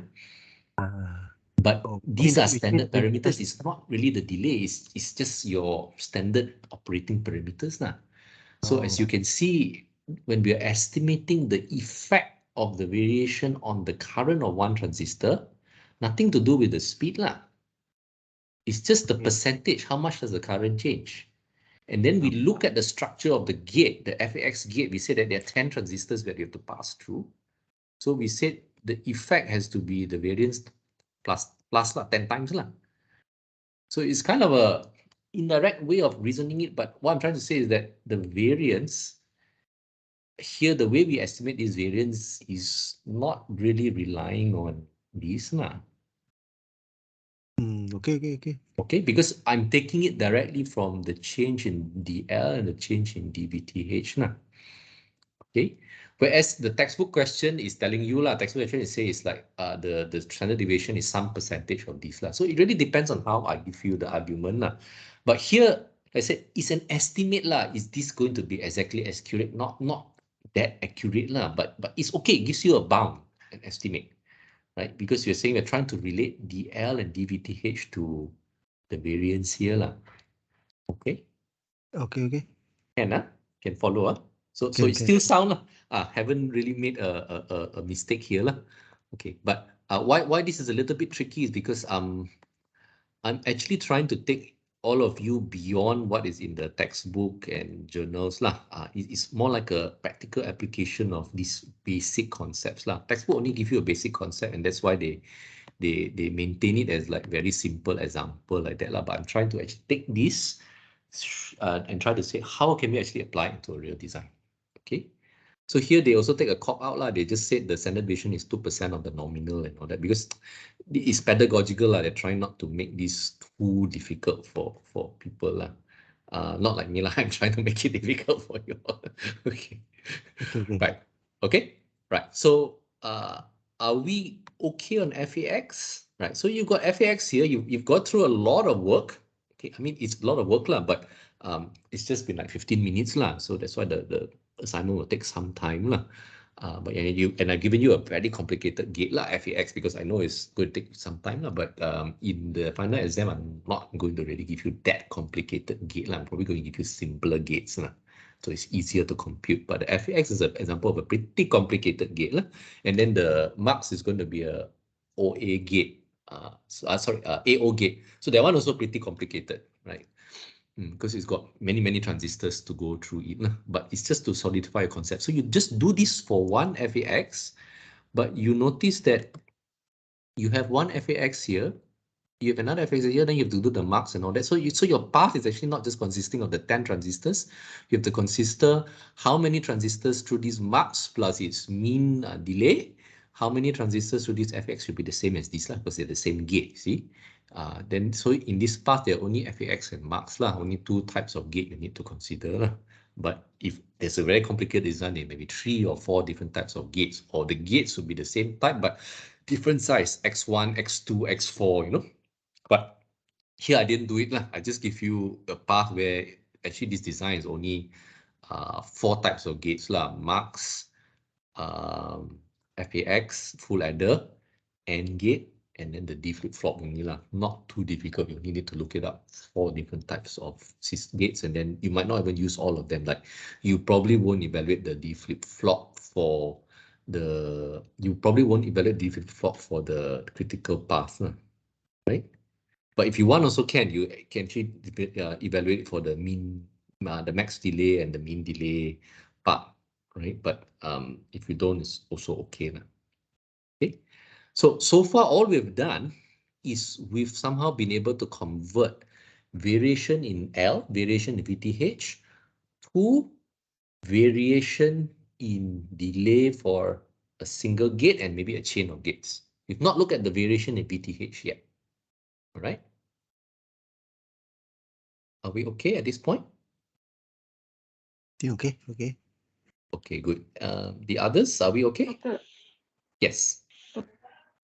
why we only consider the series transistor? Because when you count the transistor, you assume the parallel transistor as one only, right? Yes, because Why? yeah? Yeah. Okay, that's a great question. The series transistor, in order to access this chain, both of these must be turned on, no? So you are limited by the speed at which you turn this one on and the speed at which you turn this one on, no? The parallel transistor, there are actually 3 cases where this parallel branch can be activated.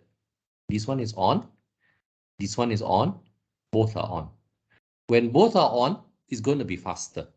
So the reason you only consider one transistor in the parallel path is because you're considering the worst case when only one of them is on. You don't have to say which one is on, whereas the series both must be on. No? So if I'm looking at this 2-stage gate, I'm just saying that which transistor must I turn on to turn this thing on?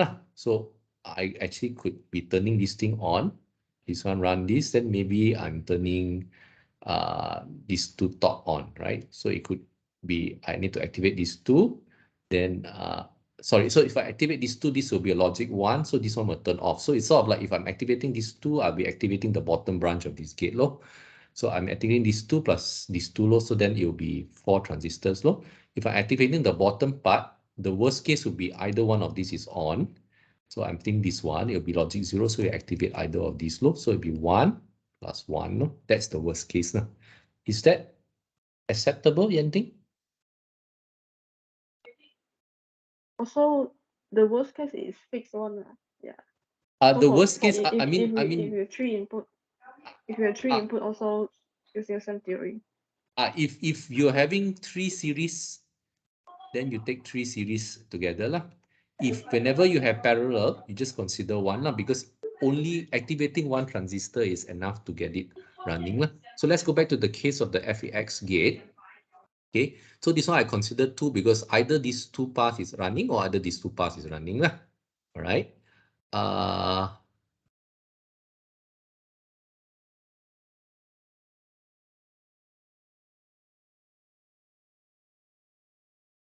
Okay, maybe this one sorry, I have to look at it a little bit more carefully because this input, these are outputs tied to the same driving this input. sorry, this one actually is a bit more complicated. It's not the 10 so easily like just now. This one is either this is running, or this is running, or this is running, or this is running. So in any case, this whole path is actually just two transistors. This path, this path, this path, this path. Either one can turn it on. Then this is driving this as this is one output driving this. So this whole path is only two transistors. Now this is going here. This is going to the input lah. So this input is either going to be driving by this output. This input is going to be driving two possibility lah. One is actually driving directly this one, or is going out here and then driving directly this one. Okay, so there's two transistors from this whole path. This path here will be either okay, let me look at this path here. There will be one transistor lah. So the shortest is actually two transistors plus one transistor here. That's the shortest along the carry lah. Here, if you take these two transistors, you go into here, you will have either these two transistors or these two transistors running, and then this will drive this one, which then will either drive one transistor or three transistors lah. So the longest possible path is 2, 2, and I think 3, sorry, 3 and 1. 2, 2, 3, 1, 6, 7, 8, 9, 10, 11. Sorry, 2, 2, 3, 1, 4, 7, 9. Sorry, 4, 2, 2, 4, 3, 7, 8. So 8. Sorry, it's not 10 just now, it's 8. Did you follow that? Is that okay, Yanting? Okay. Okay, yeah. Oh, and actually, another question about the PBL one. Okay, can go ahead. Because you mentioned like you might ask like question how to optimize the area or the performance. Yes. Yeah. So for the area, if we reduce the area, then the delay will be affected, right? So I'm not sure how you expect we write our solution. Okay, Yeah, because great. if That's a optimize great question. area, yeah, we just reduce the Correct, width and correct. length only, but Okay. it will affect the Correct. delay. Yes. So it's not so hopeless, Yanting. It's great that you have this question, because that's the whole point of quantifying lah. Okay. So this is how I will answer it if I were you lah. This is sort of the answer I'm expecting lah. If I'm just asking you to optimize the area, everything is fair game lah. I mean, of course, the best you can do in area is you pick the smaller size gates in the standard cell. And then you tell me these are the smaller size gates, they also be the slowest lah. And then you just tell me they're going to be slow. And you tell me, let's say, because I'll probably give you like a starting circuit, then I'll tell you what's the best you can do lah. So the best you can do is you calculate the area of the starting circuit, you calculate the area of the smaller circuit, which is actually all the gates, all the flip-flops, everything the smaller size. Then you just tell me how much is the area reduction. And then if you're worried about the delay, which you should be in the real world, you also tell me the price of maybe 30% area reduction is 50% delay increase. You see where I'm coming with? Because you will swap all the gates to the smallest level gates, but you also will be able to estimate what is the new propagation delay. The critical part probably be the same lah, but the delay itself will be different. So you will know, you say that maybe a 10% reduction area will lead to how many percent increase in delay lah, right? So usually where the trade-off would go would be, I think if you have a proportional reduction in area and then a proportional increase in delay, that is like sort of acceptable lah. If you can reduce the delay and then your increase, if you can reduce the area and your increase in delay is less than the ratio of your reduction in area, then of course you're in sort of good territory. But ultimately in the real world, when you actually have a design that is a cut-off point, So if you over-design such that your delay is actually much less than the delay that you can tolerate in your specification, you can trade off that additional slack in delay for reduction in area. So you just kind of sort of reduce the area until you're sort of hitting the point of what your cutoff in delay is lah. So in most real world situations, normally you say the architect will say I can accept certain number of power consumption, certain number of delay, certain number of area, right? And then the designer will try their best to over design to really do well in one area, and then they will do a trade-off where they start reducing the speed or increasing the area or something so that they can cover back some other area which is not great but can actually impact costs. And finally, at the end of the day, how you decide on the optimal ratio of all of these is cost and income, right? How do I answer this?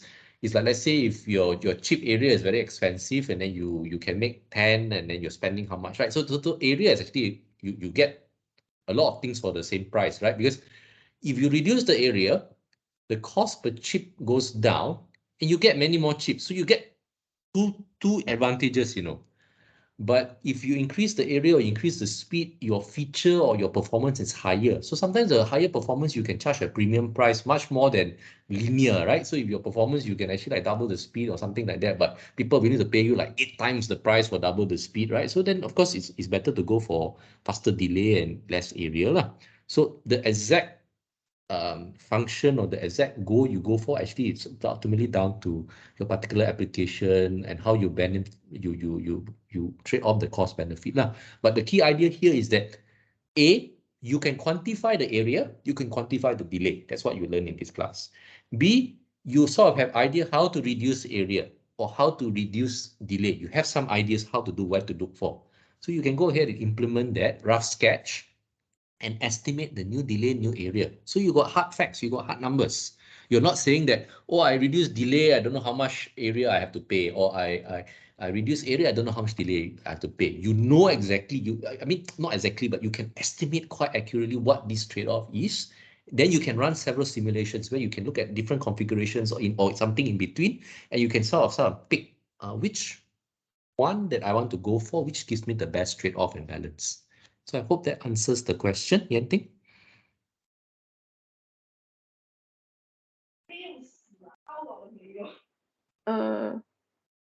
Yeah. But then I also have a question.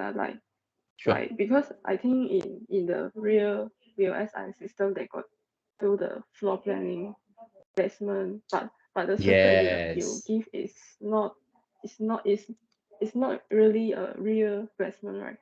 So how to really estimate the real Okay. actual area? I think it's quite unfair if you say that the example is not real lah. I mean, it's attempting to be realistic, but of course I cannot go all the way to real because then it would take like the whole year lah, right? Or just for one course lah. The reason they do floor planning is because you never start a design with open-ended, because most of the designers have, the architects all have experience in a certain flow and design. So they typically know what is the expected size of the chip. You know why they have to do floor planning? Because they have to estimate things like basic things like how much is going to be the cost of manufacturing the chip and how much is going to be the cost of selling the chip and how much profit we're going to make, right? But it's a chicken and egg problem because before you even design the chip, you have to say how much is the total cost for the chip. That it means to say how much is the design cost, how much the prototyping, the test, the fab, the tape cost, everything, how many runs we're going to go. Before you even design a single chip, how much you're going to sell, and then you start designing a chip lah. Right, so it's a chicken and egg because you know if you haven't even designed the chip, how do you know how much there is? But that is the thing that the IC design industry people are doing, and that's why they go so closely towards existing IP and all that because it's just to reduce the risk, right? Because they have a lot of pre-designed blocks. So when they start doing the floor planning, they start doing the estimate of the blocks, they already have some kind of rule of thumb or past historical guideline. Oh, let's say I'm designing a microprocessor, I have a SD-RAM and a certain amount, certain size. I know my ALE is going to take about this size and all that kind of thing. These are the power blocks. So they would roughly estimate already how much size, what is the chip area, and then what is the typical yield of the process, how many chips I can make, what is my target sale point, and then they'll work with the technical marketing. Oh, I can sell how many million units and all that. Then they say, okay, I have a margin of, like, they say, like I don't know what the margins in IC design are, by a certain margin. And then they try to make everything fit within this budget, more or less. That's why they have the floor planning scenario lah. But if you ask us to do floor planning here, uh, it's really going all the way into the economics of chip making already lah, which is a top secret that all companies don't share, right? Like, for example, do you know how much profit Intel makes on a particular processor? I mean, your employee don't even know that number, only the architect would know, right? Right. So that's where the floor planning happened, because you probably don't start with just saying I design arbitrarily and all that. But if you have no choice, you have to do that lah. But it's because most of the architects and the chip design, the big teams, they've got people who have got 20 years, 30 years designing the same thing. So they more or less have a rule of thumb, and then they just do modulations, fudging like that lah. So what we have here, I'm not saying is exactly the real, but we're trying to simulate lah. Like, for example, I give you the design already. I did tell you that these are the gates that are there.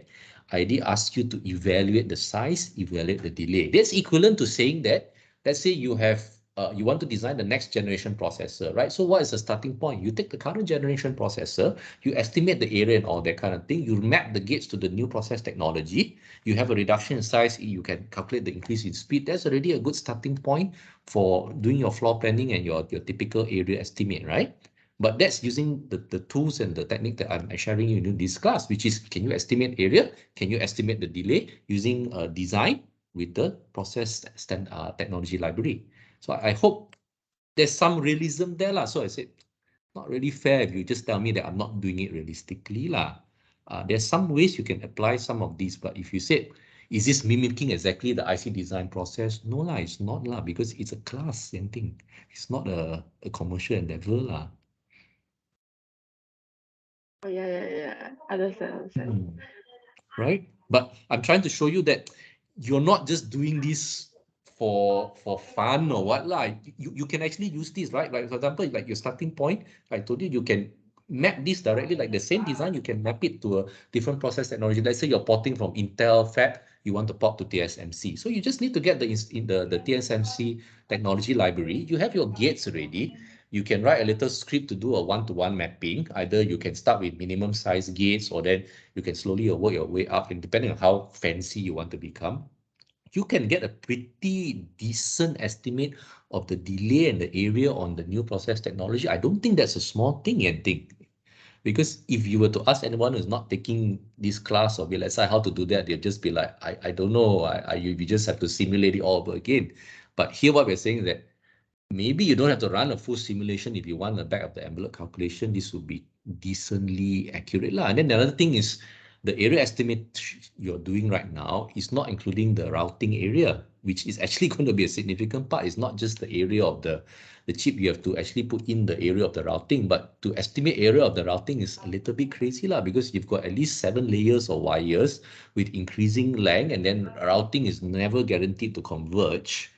So I don't really know if there is a estimator for routing lah, but you can throw in a fudge factor lah, like you can put in like 1 or 1.5 times the over design factor or something like that lah. But what I'm saying is that if you were to estimate area just based on the gate size, you have a lower bound. You know that the area is not going to be less than this amount, which is a lot lah, right? Because you're saying that I cannot make a chip smaller than this amount.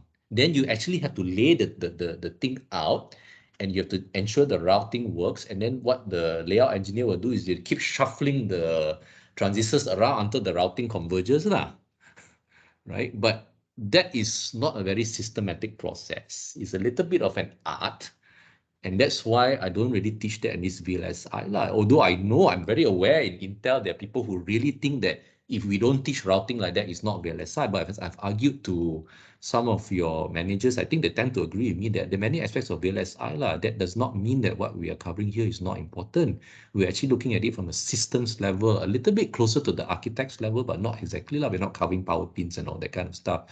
But neither are we going into the floor planning and the back end, that which I know typically when people talk about VLSI, they just talk about floor planning layout, right? But for me, my argument is that from a certain perspective, our focus is on front-end digital design. I don't really see so much value in that. Like other universities cover that. I think USM, UTM has a very strong history. They've got 20 years, 30 years teaching this thing. It's okay, they can focus on that. But for me, that's more of an art, because beyond shuffling the transistors around to make them route, I don't know what kind of rule you can use beyond just shuffling and just rerunning the tool. That there's no like systematic way to do it from my perspective. It's more of an art.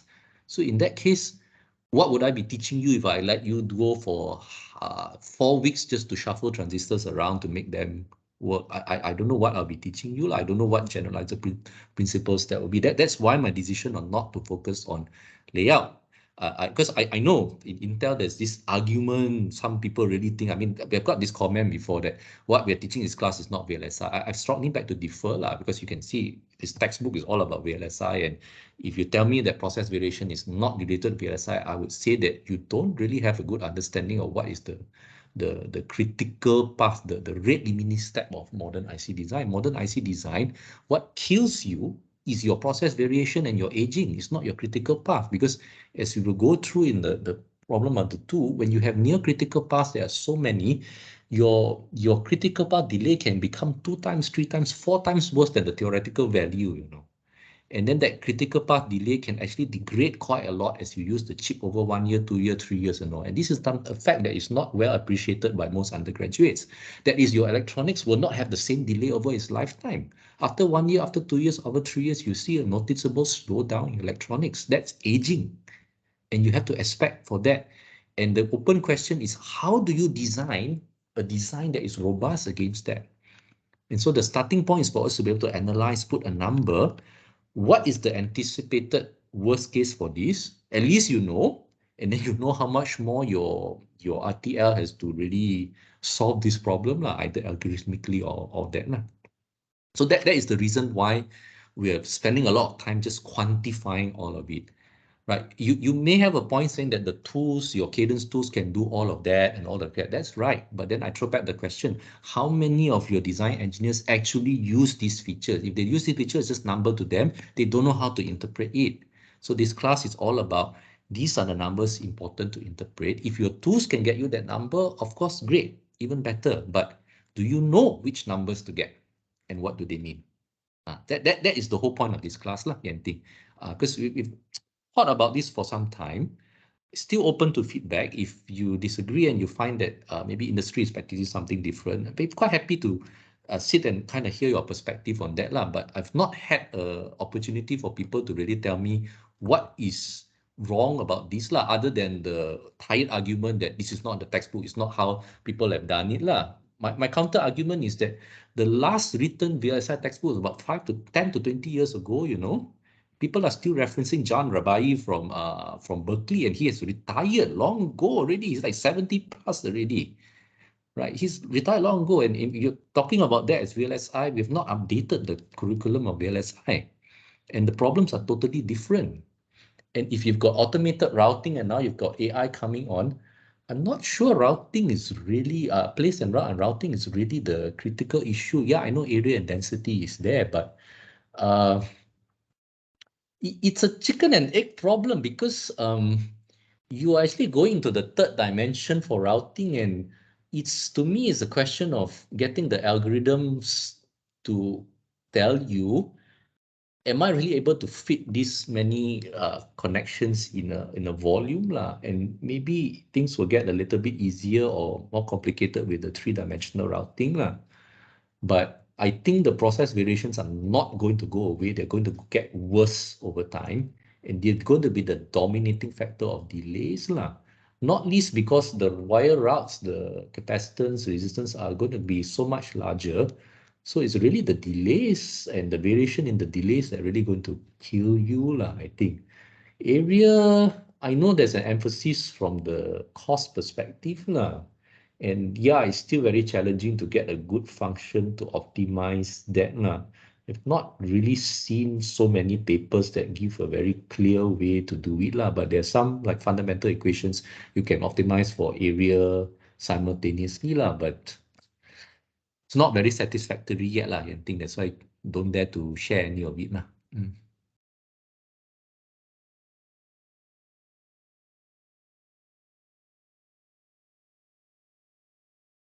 Okay. Are there more questions, perspectives?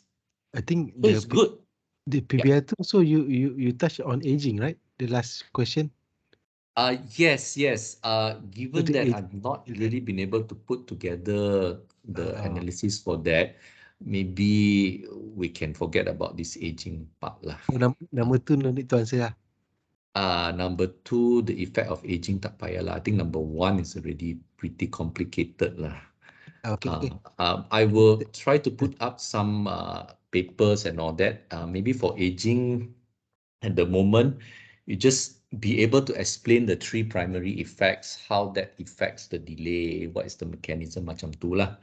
Just like that lah. Sorry, I have to speak in English because we have Khadijato and Anwar here. We just try to explain the aging effects. How is it related to the delay? How would it actually affect the delay?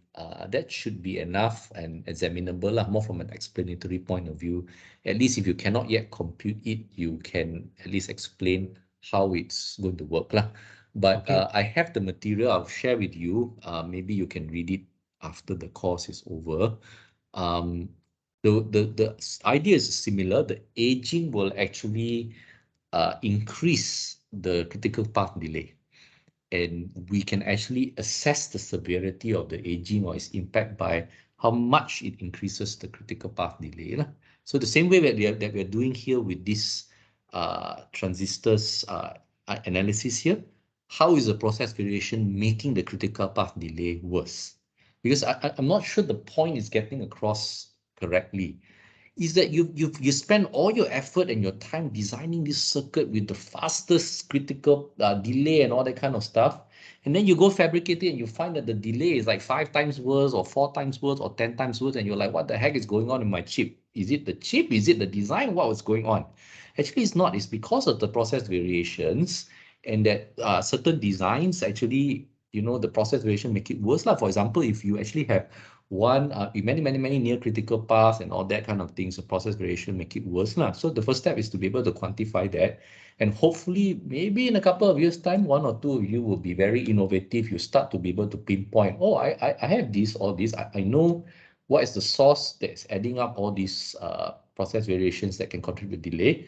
Maybe you can come up with a different design methodology that reduces the variance of the delay.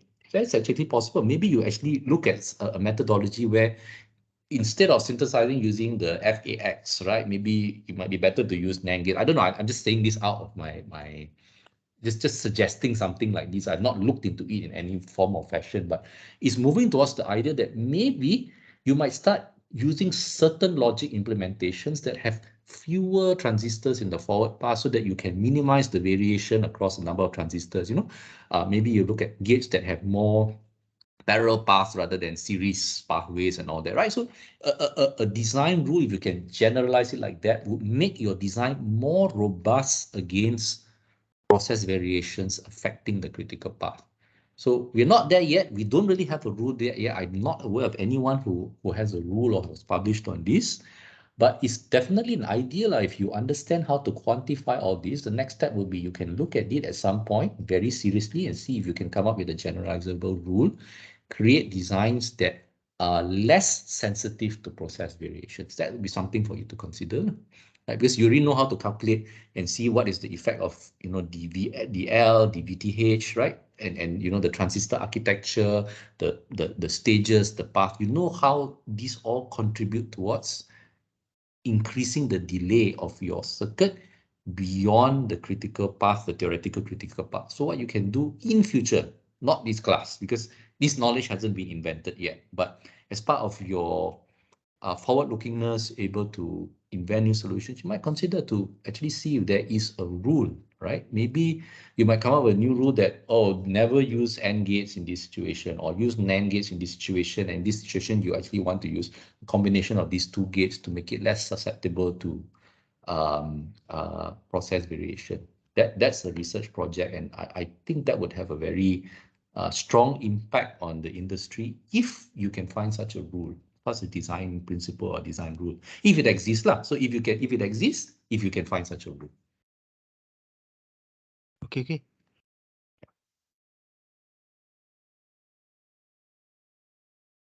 Okay, great questions, great discussion. I appreciate the opportunity to share perspectives. My word is not the final word. We are all learning this together. I think I recognize in this audience, there are many people who have different sets of experiences, different encounters.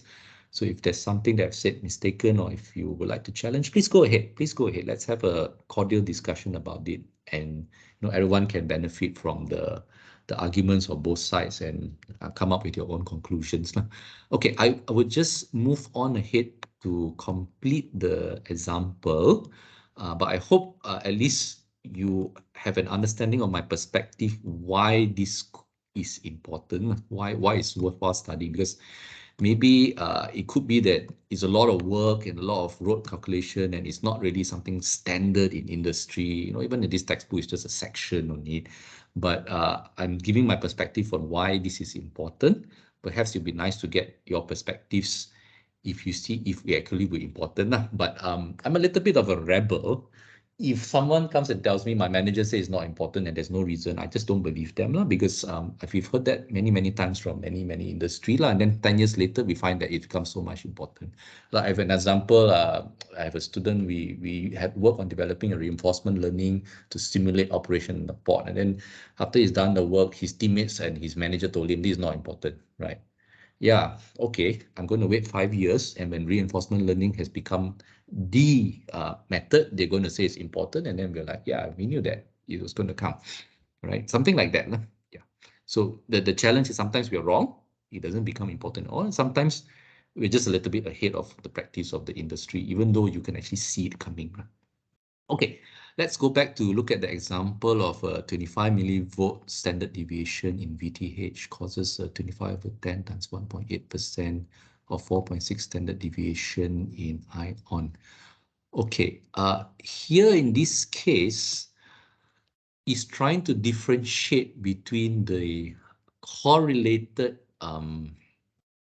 variation and the independent on uncorrelated variation. So remember, we were looking at two cases. We said that if we are summing the effects of variation from many of each transistor in many path in a path, right, in many stages, if it's correlated, the variations, the variance, the delay of the path have the same variance as the delay of a gate. However, the variations are independent. The variance reduces by a factor of number of stages times the number of inputs.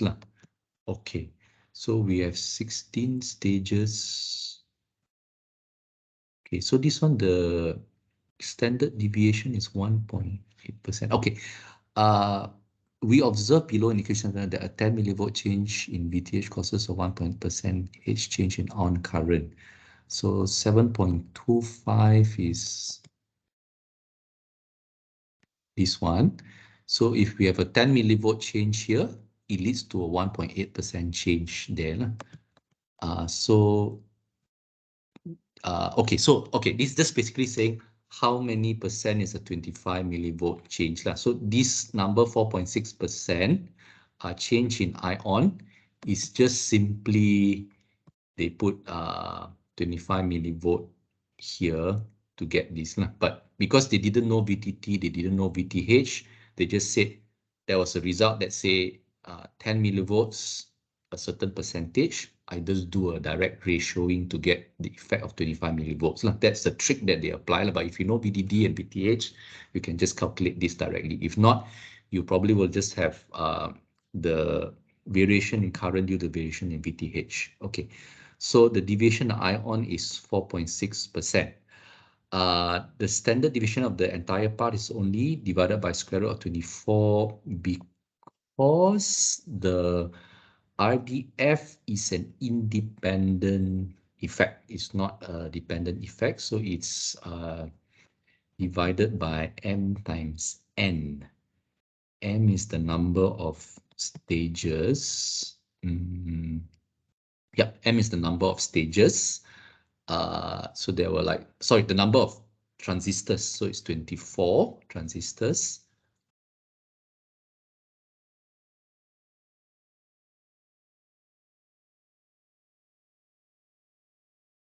and 2 input gates. So actually, I don't know why the reduce factor of n by m. N stage delay of n stage path, 16 path, and m input gate.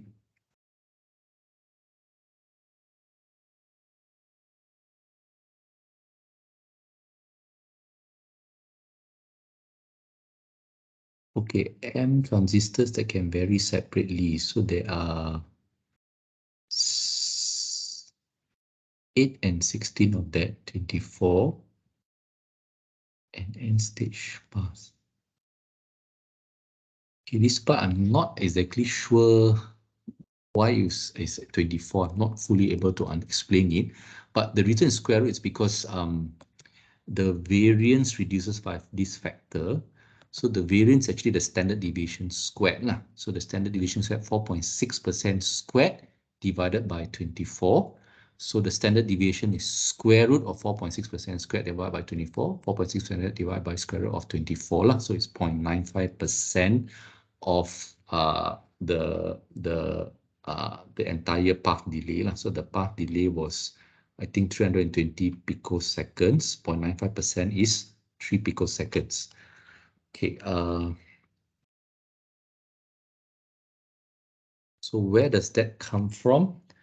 I have again these 24. I have again these 16 stages. Okay. Each stage, some of them I have 2 transistors, some of them I have 1 transistor, the parallel, some of them I have 2 transistors, and some of them I have 1 transistor in parallel. So in total, I am passing through 8 times 2 plus 8, 24 transistors, okay? 24 transistors. Now for one transistor, for a single transistor, we calculated 25 millivolt change in VTH leads to 4.6% standard deviation in the current, right? That's by applying this equation here, 4.6% of the current. And because this transistor, this transistor, this transistor, this transistor, this transistor, this transistor, this transistor, they are not correlated. So earlier above, because of they said the length was due to ACLV, that means the process variations in length are correlated. The delays were, the variances were sum with sum of independent delays. Here, they are not correlated, so the variance is actually, the total variance of this path is actually divided by the square root of the number of, the total variance of this delay is divided by the number of independent units lah. So it's like there are more 24 points where there could be variation, but because they are independent, maybe one variation will move the delay longer, another variation will move the delay shorter. So as a net result of all these variations happening independently, the variance of the path delay is actually reduced. That's why the variance is divided by 24. So the standard deviation is actually this whole thing square root lah. So this one divided by 24 lah. So variance is 4.6%, and this divided by square root over 24 lah. Right? So this 4.6% is the change, the variance around the delay of the total path lah. The total path delay is 320 picoseconds. So the path delay will be, this is 320 picoseconds. And the variation here is that 4.6% of 320 picosecond, which is roughly about 0.3, roughly about 3 picoseconds. That's the variance due to VTH, right?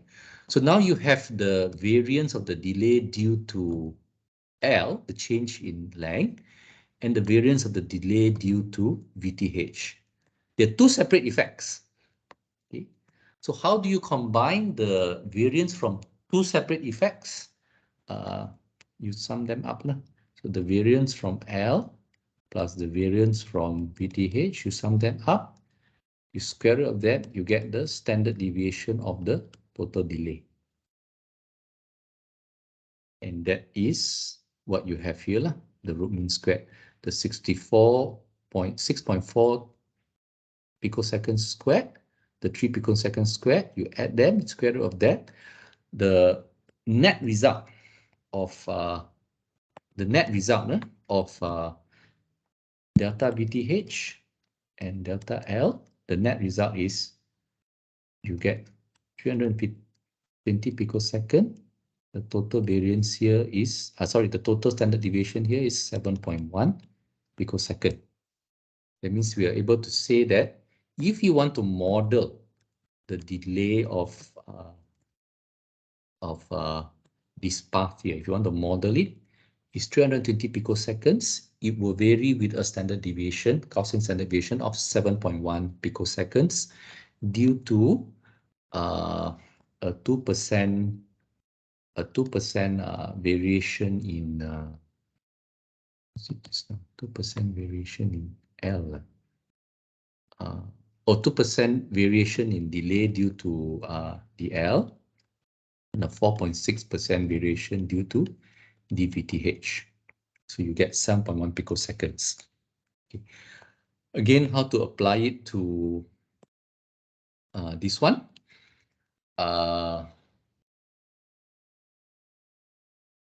So this example is sort of interesting because on the L side, they just give you the effect of the variation in L on the current. They don't actually give you the actual quantitative variation in L. Whereas for the threshold voltage, they give you the effect of the VTH variation in terms of the absolute VTH value, 25 millivolt, but you have to translate it to its effective standard deviation in terms of the delay.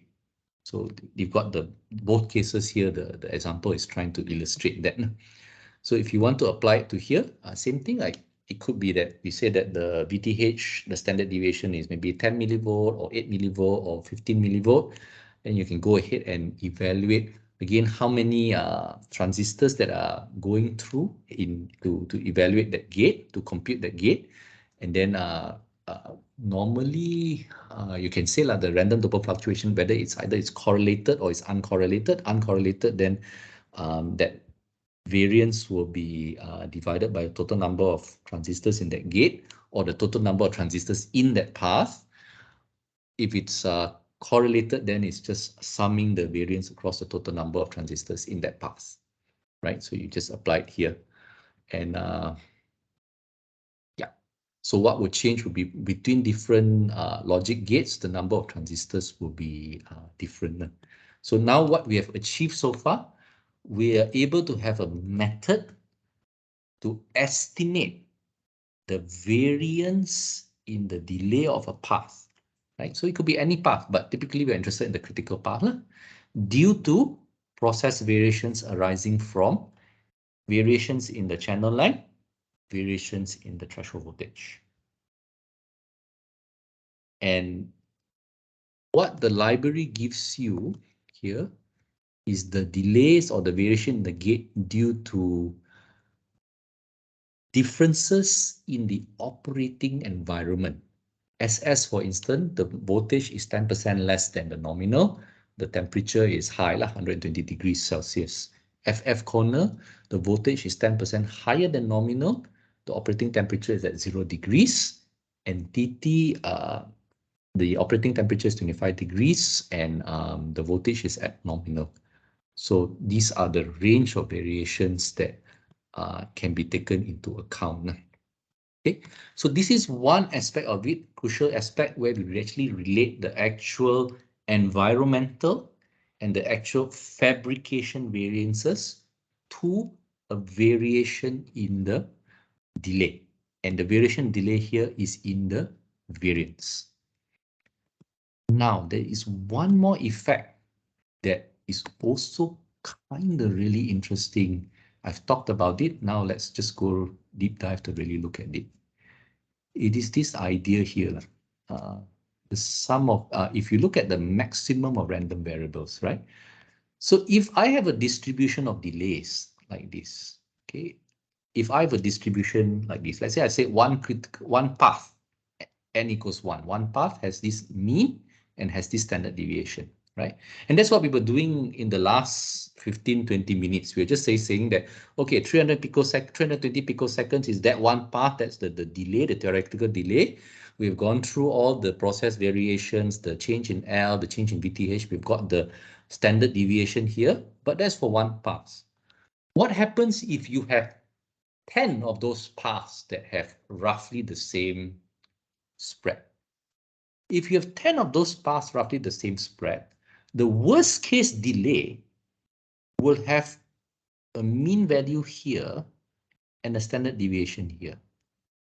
If you have 100 of that same path, right, each of that path is a random variable. It has a delay which is a random variable. But rather than just one critical path, if you have 100 of those paths with similar mean and similar standard deviation, the worst case of that path will be this mean value with this spread. So what we are trying to say here is that just now, what we've been doing is we're just modeling one path, right? We're just modeling one path here, 16 here, or we were looking at 6 here. But if you have 10 of these exact paths, you make 10 of these circuits on a chip, or you make 100 of these circuits on the chip, your maximum delay, your critical path is not going to be 300 picoseconds. It's most likely going to be somewhere close to about 430 picoseconds if you have 10, and you have 1,000, it's going to be closer to 480 picoseconds. So this is a very, very interesting, and I believe it's an important but underappreciated result. If you design a circuit with particular delay, you're modeling the delay as a mean value and a standard deviation. If you have multiple versions of that circuit, the worst case delay is not going to be that 320 picoseconds, which is your theoretical value. It's going to be a number that is significantly larger, but of course with a smaller spread. That means you become more certain that your critical path delay is going to be longer. And you tell me, oh, this is impossible. Where am I going to design a circuit that has 100 of the critical paths? I beg to differ. Think about GPUs. What is a GPU? A GPU, graphical processing unit, you have a few hundred of the same processing elements. That's basically the same circuit tiled 100 times or 400 times. So that's already saying if in that one processing element, you have a critical path, you have 100 of them already. So you're already in this domain here of n equals 100. If you think about a multi-core processor, right, you've got 10 cores, 12 cores. If you can identify the critical path in one processor core, you've got 10 cores, you're already in this domain. You may predict your critical path of a single core is here. When you build that 10-core system, you find that you have to reduce the clock frequency to this value. Right? So this is really an important result because if you look at these statistics, if you have 1,000 of those critical path, 1,000 of those processors, your critical path appears to increase by at least 10%, you know, just because of process variations.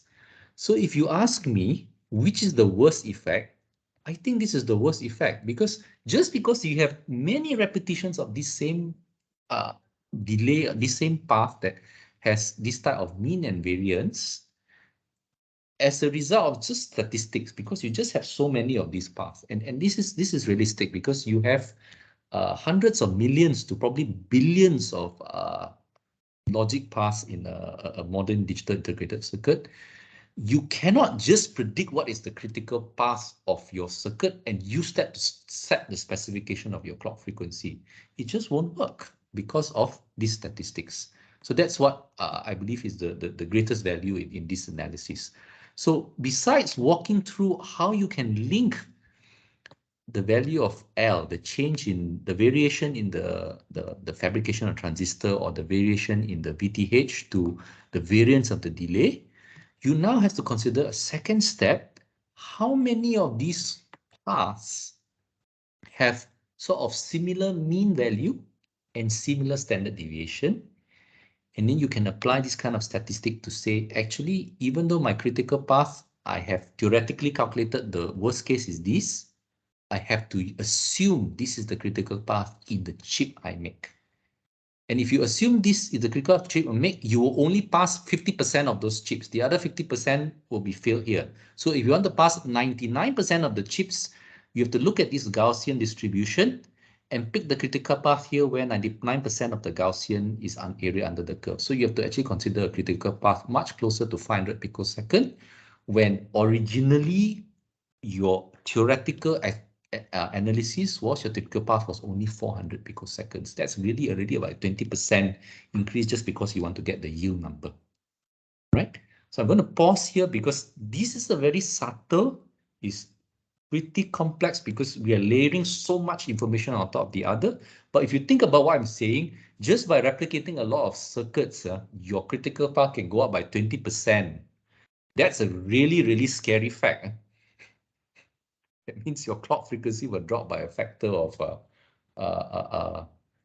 20%. So it will drop by a lot, you know, right? So that's why I believe really that this is the rate limiting step, because if you look at the statistics, you cannot run away because this is very fundamental. And if you look at the way design is done nowadays, right? I'll give you an example why this n equals 100, n equals 1000 is not really far-fetched. Number one, you're having multi-core systems. I want to make things faster, I just add more cores. The extreme version of that is GPU. The standard version of that is your CPUs. Even your wrist and your arm also, you're looking at middle range, you have like 2 cores, 3 cores already, right? Number two, if you look at the way that our data paths are designed for adders and all that, they will design one pathway for one bit and then they'll replicate that pathway for all the bits. That's already replicating the critical path. Number three, if you look at all the array type circuits, if you're looking at the row and column decoders, you see that they are very regular structures, NAND gates and all that. So there are many, many paths with the same delay. Another example of that would be crossbar switches, which is quite common in on-chip interconnects. Many, many similar paths with rod of similar length, very, very regular structures, right? So for routing and all that kind of stuff. I mean, not routing as in connecting the wires, but communications type. So there are many sort of circuit design motifs that use replicated circuit structures. You design one and then you just replicate and pile it up, and then you just connect it up. So I've not done an extensive analysis of that, but I'm just looking at it this way. It's not far-fetched to get n equals 100, n equals 1000, and maybe even more, especially now we are going into high-dimensional circuits. And what is the example of a high-dimensional circuit?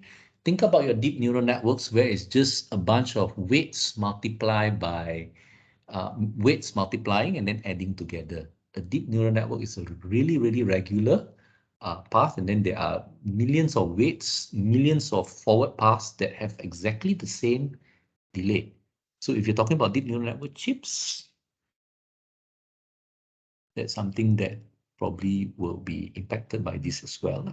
So it's not far-fetched. My argument to you is this is not far-fetched. In fact, it seems to be in line with how circuits are designed nowadays, which is we tile and we replicate, right?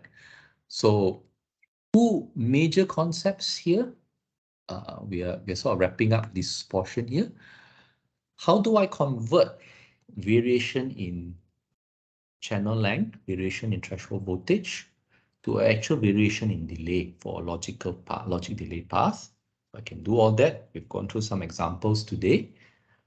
And once I have that variance and that mean for one path, can I take a look at my system and see how many similar paths do I have with the same mean and variance? And that allows me to apply some statistical analysis, which is just looking up this graph, basically looking at how much the mean and the variance, standard deviation will change as a function of number of repeated cells, right? You look at that and then you can say, this would be my a safer bet of the distribution of the worst case delay. And the last gap would be if you are actually considering a certain yield that, okay, for out of these circuits I make, I know the worst case delay is going to have this distribution. What should be the critical path I choose? So, sorry, what should be the maximum delay I choose so that 90% of the chips I fabricate will meet specification, or 95% of the chips I fabricate will meet specification, or 99% will meet specification. So you can start checking this down here, right? So again, how can we turn this information around to say, is there a way for me to circumvent, to avoid this problem? The easy answer, easy to say, very difficult to do, is to say, okay, reduce the number of paths that have almost the same delay. Yeah, but except that that doesn't seem to be a very smart situation, right? Because if you think about it, if you can have all your paths to have the same delay, somehow you can design the circuit. It's sort of like an optimal circuit, right? Because if you have only one path that has very long delay and all the other paths has very short delay, then you're in the n equals 1 case, but you're also in a very stupid situation because you should probably do a lot of work to reduce the delay of that super long path up to the point where all the paths have roughly equal delay. So any which way you look at it, it almost seems to us that sort of the optimal design will be where there are a lot of paths with roughly the same delay. It means you've done a good job of actually balancing the logic in such a way that many paths have sort of roughly approximately the same delay. So in a way, it's a little bit hard to run away from this. No? But it does give you some insight and it makes you think a little bit about, what could you really do about this situation. But this course is just to make you alert, aware, hey, this is happening. This is really what's going to be what's limiting us. And the other reason why we are doing that is because in the next, I guess a bit difficult to put a timeline on it, but maybe between 5 to 20 years, we are expecting to see a fundamental shift in the basic building block of our integrated circuits. Right now, the CMOS devices, as you know it, are not being used anymore. What's used actually is called FinFET. The main difference is really that I think I've not sure if I mentioned this before, maybe in passing I might have mentioned. So in the traditional CMOS, the way we've done it, you have your gate oxide and then your gate, and it's all planar. If you look at this, it's just kind of like the top here and then layered. The FinFET, what's actually happening is the gate oxide and the gate is like so tall compared to the transistor, and they actually will put the gate not just here, but the gate is going around here. So your channel is no longer here. Your channel is actually going all the way up here. And this looks like a three-dimensional gate because the gate is kind of bumping up. That's why sometimes it's called 3D MOSFETs, or they're called FinFET. So this is actually just a transition device. Is like a little trick so that they can continue shrinking this dimension, the L. But the industry already knows that this device will not be able to scale arbitrarily. It's like towards the end of the technology. It's just that people are very creative. They started saying it's the end of technology about maybe almost 10 years ago, and they're still at it. But really, there is a fundamental thought that maybe 5 to 20, 25 years down the road, the MOSFET will change to a different device. The fundamental device might become a nano-electromechanical relay or a quantum device. Nobody really knows yet. There's still few proposals. And the reason I'm quite confident to say this is because for the last, I think, 20 to 30 years, the semiconductor industry has come up with what they call the semiconductor industry roadmap. That is, they're actually saying the next generation technology and all that. Starting from, I think, about 4 or 5 years ago, they just totally stopped doing that because they said they just couldn't really predict what could happen. And what they gave instead was what they call the devices and systems roadmap. So they stopped saying how they could scale down the transistor, and they start actually giving some ideas on what type of devices could replace the CMOS and how to you actually do a system level approach beyond more. So I've just given you some snippets of this. This is the 2020 edition. I think there's a 2022 edition, but it's not freely available yet. And there are more chapters than this. There are something like 12 or 15 chapters covering different aspects of the semiconductor industry, the packaging, the interconnects and all that. So it's actually good for you if you're actually in this industry, you want to know what the experts in the industry actually believe the direction of the devices and different important aspects of the technology, how they're going. But I just put these two because they seem to be the most popular and the most accessible to most of us. Because we think about semiconductor devices, we think about Moore's law, right? Just shrink the size of the transistor, or rather you double the density, you get increase in speed. So that's trying to preserve Moore's law. And as we know that the people are predicting that CMOS devices, the MOSFET transistors, the CMOS transistors are going to actually be phased out beyond, some years down the road, whether it's 5, it's 10, it's 20, it's 30, no one knows, but people are already anticipating it's going to come. Okay, so why is the course designed this way? Because when that device transition happens, and my bet is it will happen in the lifetime of the working lifetime of some of you. I may not be working when it happens, so it's not so relevant to me. But to you, I'm I'm quite confident something might happen. So how much of these can actually be reused? So again, back to this question, the layout rules may be different, right? Because the layout, people are already talking about stacking into 3D chips and all that kind of stuff. So I actually believe the layouts will see a fundamental change once we get the 3D stacking right. But the methodology proposed here, where you look at a standard cell, there is a standard library of characterized basic units. You find a way to estimate its delay, you find a way to estimate its area, and you find a way to evaluate numerically what is the effect of the various operating parameters on the delay, on the area. This allows you to make design decisions, trade-off decisions on your circuit. Probably a little bit too fine-grained for some of the standard work, but it is a pathway forward. So even if you were to change to nano-electrical mechanical relays, for instance, a lot of the methodology we're covering in this class would still apply. How? Look for the standard cell library. The fab probably not going to be TSMC, some other company will come out and take over. That's just how disruption happens. They will probably give you a data sheet on delay and how delay varies with maybe capacitance or load or voltage and stuff like that. Take those numbers and you know that these are the typical dimensions: temperature, voltage, power supply voltage, and certain device parameters that govern the switching characteristics. So maybe for nano-electrical mechanical relays, it may not be VTH, it may be it might still be VTH, but it's not a threshold voltage, it's the minimum energy you actually need to switch the relay or something like that, right? So there's an equivalence to that.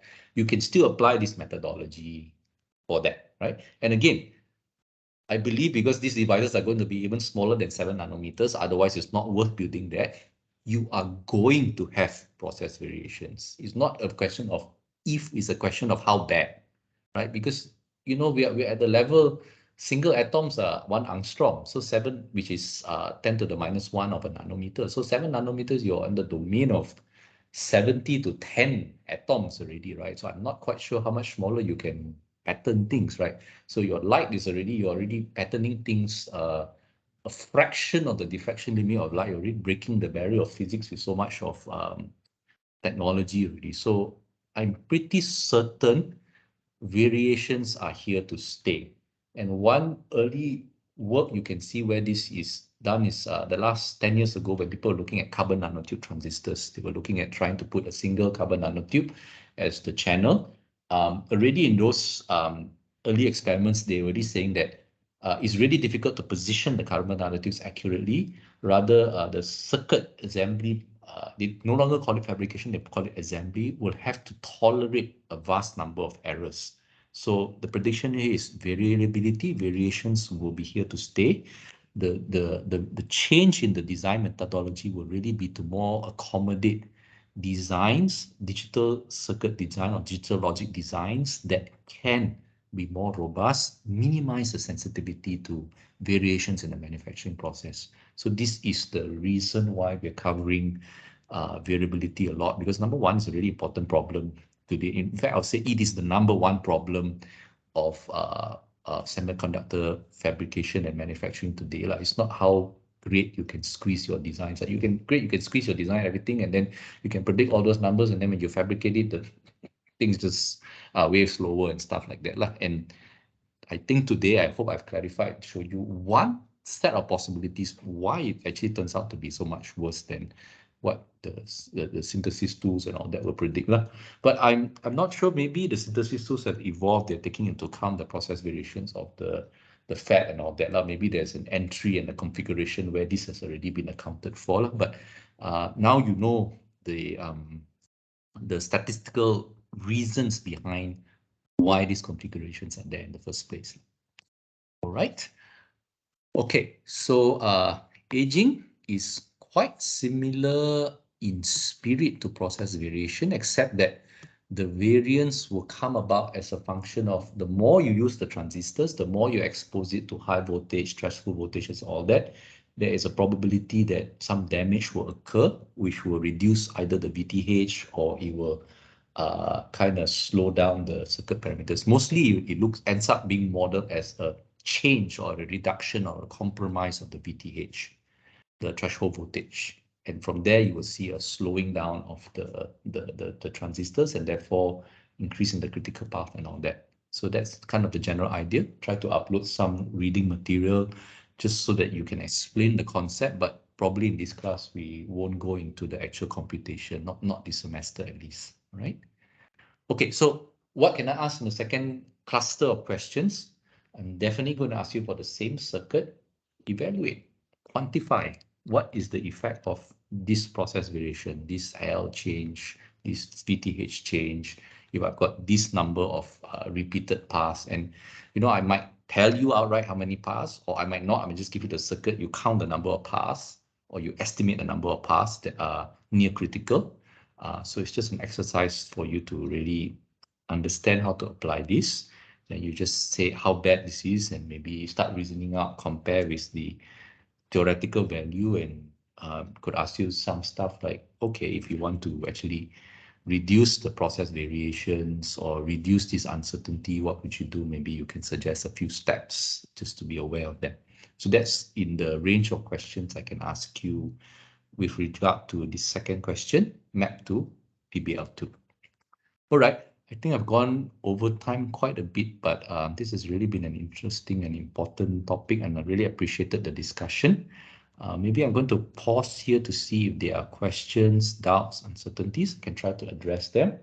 I will share this recording after we're done on UlearnX, and we can talk about this more if anything still seems unclear, because this set of concepts are a little bit difficult to grasp. So today the focus really on you to understand the why. Why are we doing this? And a little bit of the how. So if you can get the why, maybe the how over repeated watching of this video, you'll be able to get it.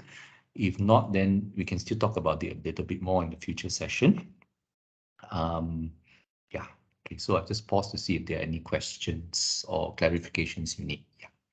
The critical path, we just calculate the n number is what number critical path we get, then we find the similar number, Okay, so critical path is you just do your theoretical calculation, you find out which path has the longest delay lah. Naziman. Okay. Nazim, which path has the longest delay, right? So you can look up the value, and then the trick there is just how do you trace the path? How do you identify the path? Because sometimes it's a bit tricky. There could be more paths than you thought.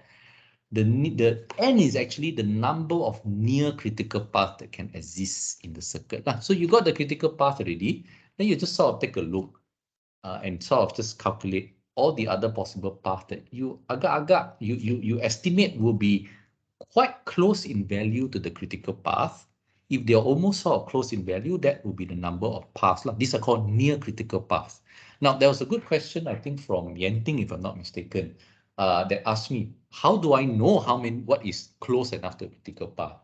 I got a few suggestions for you, but even if you just kind of pick something, I think it's still okay because it's still a little bit fuzzy But one way to think about it is, just now we've talked about process variations of one path, right?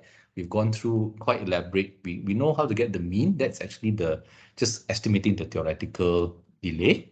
And then we've gone through how process variation can give us the variance. If the other delays happen to fall within that distribution, you can say, okay, maybe one standard deviation within that Gaussian, plus or minus. Minus one standard deviation. If it happens to fall, if it's one standard deviation minus is about 33.5% of the time. right? If you want, you can say if it accounts for 50% of if it accounts for 50%, you can say, or 49% or 45%, you can just pick a number lah. If how many percent of it, if it happens to be within that range of the variation of the critical path, you can consider that a near critical path lah, right? Because the argument would be your critical path is actually has a delay that is a statistical distribution, a mean and a standard deviation. So if the near critical path looks like it could also be like a variable drawn from the critical path, then it's a near critical path lah. But if it's like quite unlikely to be close to the critical path, let's say your critical path is 320 picosecond, that 95%, there is a 5% probability of getting it at maybe 200 picosecond. That means anything less than 200 picosecond is not a near critical path. That would be one way to select the near critical path threshold, right?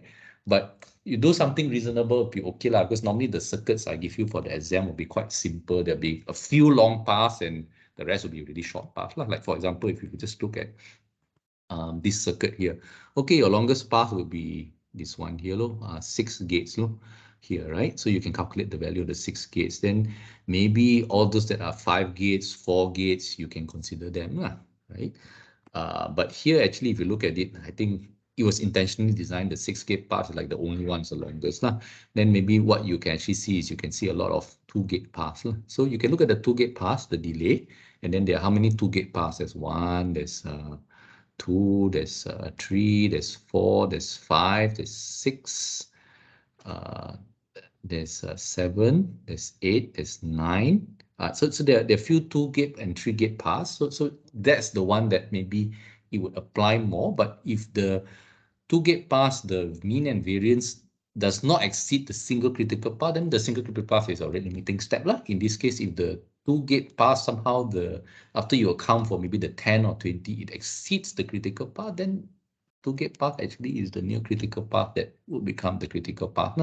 So I guess some of this makes you uncomfortable. I'm not sure. Let me know if it is. But those who are a little bit closer to undergraduate, normally they will protest. They protest. Like, how can you consider this a class? Like everything you say, it depends. But that's the reality of higher studies. There are no fixed answers. There's just many possible pathways. And rather than teach you an answer, we want to teach you how to think, how to evaluate, and how to reason and justify. Because most of the problems you'll be solving with this advanced knowledge are problems that most likely nobody knows the solution to. Right? So the goal is different. In undergraduate, we want to teach you some recipes. We want to teach you some standard tools. But as I think all of you realize, you rarely use any of these recipes and standard tools in the real workforce because the models are just outdated. Whereas in masters, we try to keep the models a little bit updated, but the emphasis should be more on you should understand why they work, how they were arrived at, and it's more important to adopt those ideas and reason about things that you've never encountered, rather than you just learn the recipes and then you're stuck there, right? So that's the reason why things are designed to be open-ended and all that, because Ministry of Higher Education is really pushing us problem-based learning, critical thinking, HOTS, higher order thinking skill and all that. This is how we do it. This is how we do it, is to give you a problem where, the ground keeps shifting under your feet, but it's just how you can apply the basic principles and the critical thinking skills to really arrive at a solution. And sometimes they're not one solution, there are more solutions. So to sort of help you give you a little bit more leeway in that. That's why I say I'm willing to accept a range of estimates as long as your methodology is sound, is bound and all that. Yeah, you get some grade for that, right? Because it's like real world problems, right? If you start with a new project, you don't know how to do it.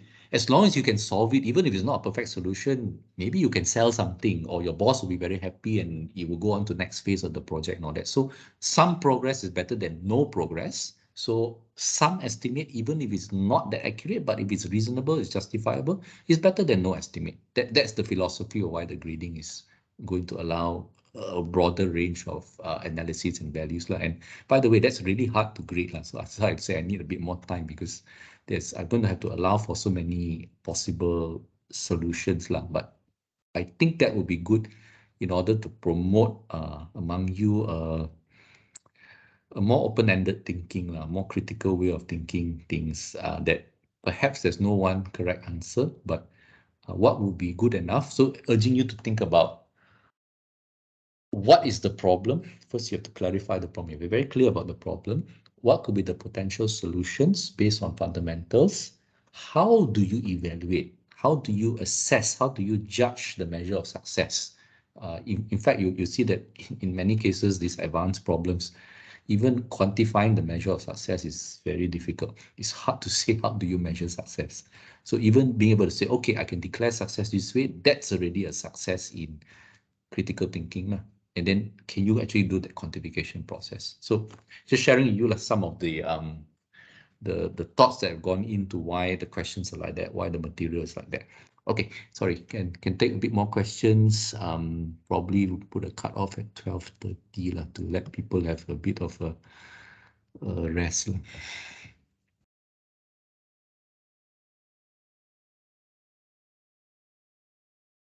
Okay. So are there any more questions, perhaps? I think okay, maybe one more round. Okay. I mean, if some of you need to go, it's okay. Just I guess this is a recorded session, and I'm available on WhatsApp. I try my best to respond. The group WhatsApps will be great. So if there's something really burning, yeah, just paste it there, and then we can always have another session and things like that.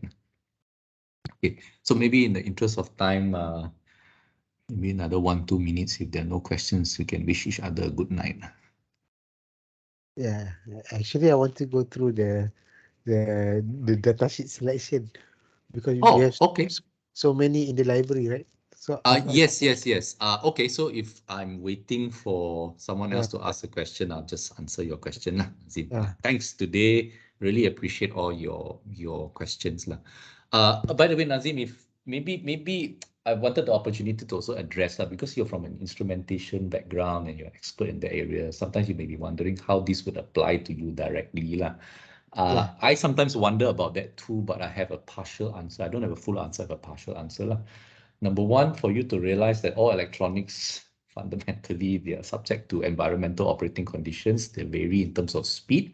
And number two, you can expect the performance to degrade over time. You're talking about years, not tens of years.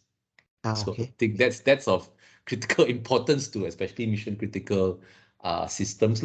And the reliability aspect is probably of extreme importance to you because if you were to go through some of these books arguments, how to actually calculate with redundancy, right? You actually will get a guideline. So this one is the process variations and all that. It's more for chips and standard deviation. But again, you can actually apply this principle. Let's say you have a system, right?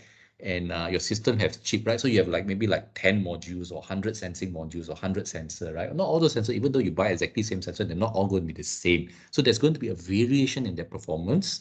You can quantify the variance and then you can see, you can go about and actually see what is the impact on the actual accuracy and measurement and all that kind of stuff.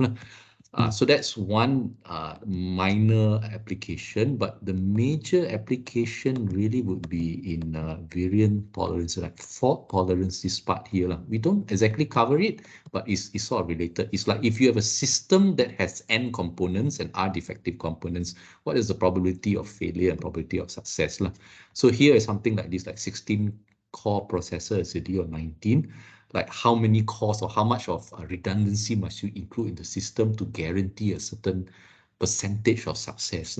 So this part here will be especially important for you because this is why they actually have like triplicate systems and all that kind of thing. The calculation is actually here. It's actually anchored on this. There are some real examples on here, especially when you have repeated systems. So example, if you have a process control plant, let's say you've got over 100 temperature sensors and all that kind of things, right? So you can actually estimate what is the probability that the whole system will go down. No? So you can see if you have a maybe 99.99% success probability of the sensor fails only 0.01% of the time. But because you have 100, you will expect a failure maybe 1 in every year or something like that. You can actually estimate that number. Using this number. So this is where the variability and all that will come in. Other from the fact that be aware your electronics are not that robust. Yeah, and you know, so the other learning from that is maybe if you are selecting chips, you can figure out, is it a 7 nanometer, 1 micron, or 250 nanometer. So if you are very concerned about variability and all that, go for the larger process technology node, 1 micron and all that. This is one reason why most of your embedded systems in your cars and all that, they're not using the 7 nanometer or these advanced process nodes. They're actually using really old nodes. I think like, I'm not exactly sure which one. I think it's like about 250 nanometer and all that. They don't actually go for the smallest devices. One reason is because of this, the reliability and the process variations and all that. So they go for older nodes. The transistors are bigger. There is less effect of process variability. So the reason why 20 years ago, nobody talks about process variability is because our ability to pattern the edges and all that, I still told you, is about in the order of nanometer or a fraction of a nanometer. But if you are talking about 1 micron, which is 1,000 times larger than a nanometer, you have a variation of like 2-3 nanometers. That's like less than 1%, right? So it doesn't really appear as any variation in the current. That's why the older process tends to be more stable. They don't really have so many issues with variation between chips. So this issue of like, oh, if I've 1,000 repeated pass, the critical path delay will be so much higher and all that. It doesn't really arise for the older process nodes. Right. So one way to go for robust circuits is you look for those circuits that were fabricated with older technology, 1 micron, 250, 0.25 micron, this type of technology. They're going to be more robust. The downside is they're going to consume way more power. They're going to be larger. You cannot fit so many of them on die. That's the downside. That's the price you pay for the robustness. Okay. Okay, great. Now let's look at all of this. So I'll repeat again, Nazim, what all these sections sort of mean. So AO, inverter buffer, OA, sequential, SEQ is sequential, simple. This refers to the types of logic gates. So these are all libraries, standard cell libraries with different types of logic gates. These are called the NOR gates. So if you think about a lot of our digital logic functions sort of have this sort of formula. This is called the sum of products. If you remember from your digital electronics, like some time ago, it's called sum of products. You can always express all digital logic functions as some ABC plus A minus B, A primes, B, C primes, like some kind of sum of products here. This can actually be implemented not as 3 gates, but as a single logic gate, AO gate. Right? So this is the wonder of CMOS, because if you've taken digital electronics, you think about all these gates as being very discrete and distinct, and in the ancient times in the 70s, 80s, that's the way it was. But when you come to CMOS, the actual AOI gate, this is one AOI gate, for instance, with A, B, and Y. So it actually is what they call a compound or a complex gate. You can actually create these type of gates directly. So the AO gate, the OA is the opposite the sort of the opposite, the dual of the sum of product, the product of sums OA gate. Product of sums will look something like this You have all gates like that, and then going to an end then it sort of looks like this in terms of the Boolean equation. So let me see. I believe in one of these documents from Berkeley, I actually had the examples of how to different forms of gate. Logical effort of gates. Okay, so these are inverters. So asymmetric. This is an AO gate. This is what an AO gate looks like. This is a single logic gate, a single logic gate function. and this is a symbol. Of course, you look at the symbol, you look like as if there are two gates, but actually it's implemented as one gate because you can count the number of transistors here. Okay, that's an AO gate. So these are sort of the classes of gate. There's also a type of gate called majority gate and minority gate. XOR, XNOR, all can be created quite nice. And then this is another example of a multiplexer. An N-way multiplexer can be implemented as a single gate, although this one is not in our process library that we are using. And this is what the XOR gate looks like. This is what the majority gate looks like. And the full adder is actually implemented using the majority gate. So this one is, this is the majority gate. This is the adder gate. Right, because last time in digital electronics, you probably are used to seeing full adder circuits like this, right? You can count 1, 2, 3, 4, 5 gates, or the XOR version 1, 2, 1, 2, 3, 4, 5, the XOR version, different kind of versions, right? But this whole full adder gate, this whole full adder can actually be implemented as a single logic gate.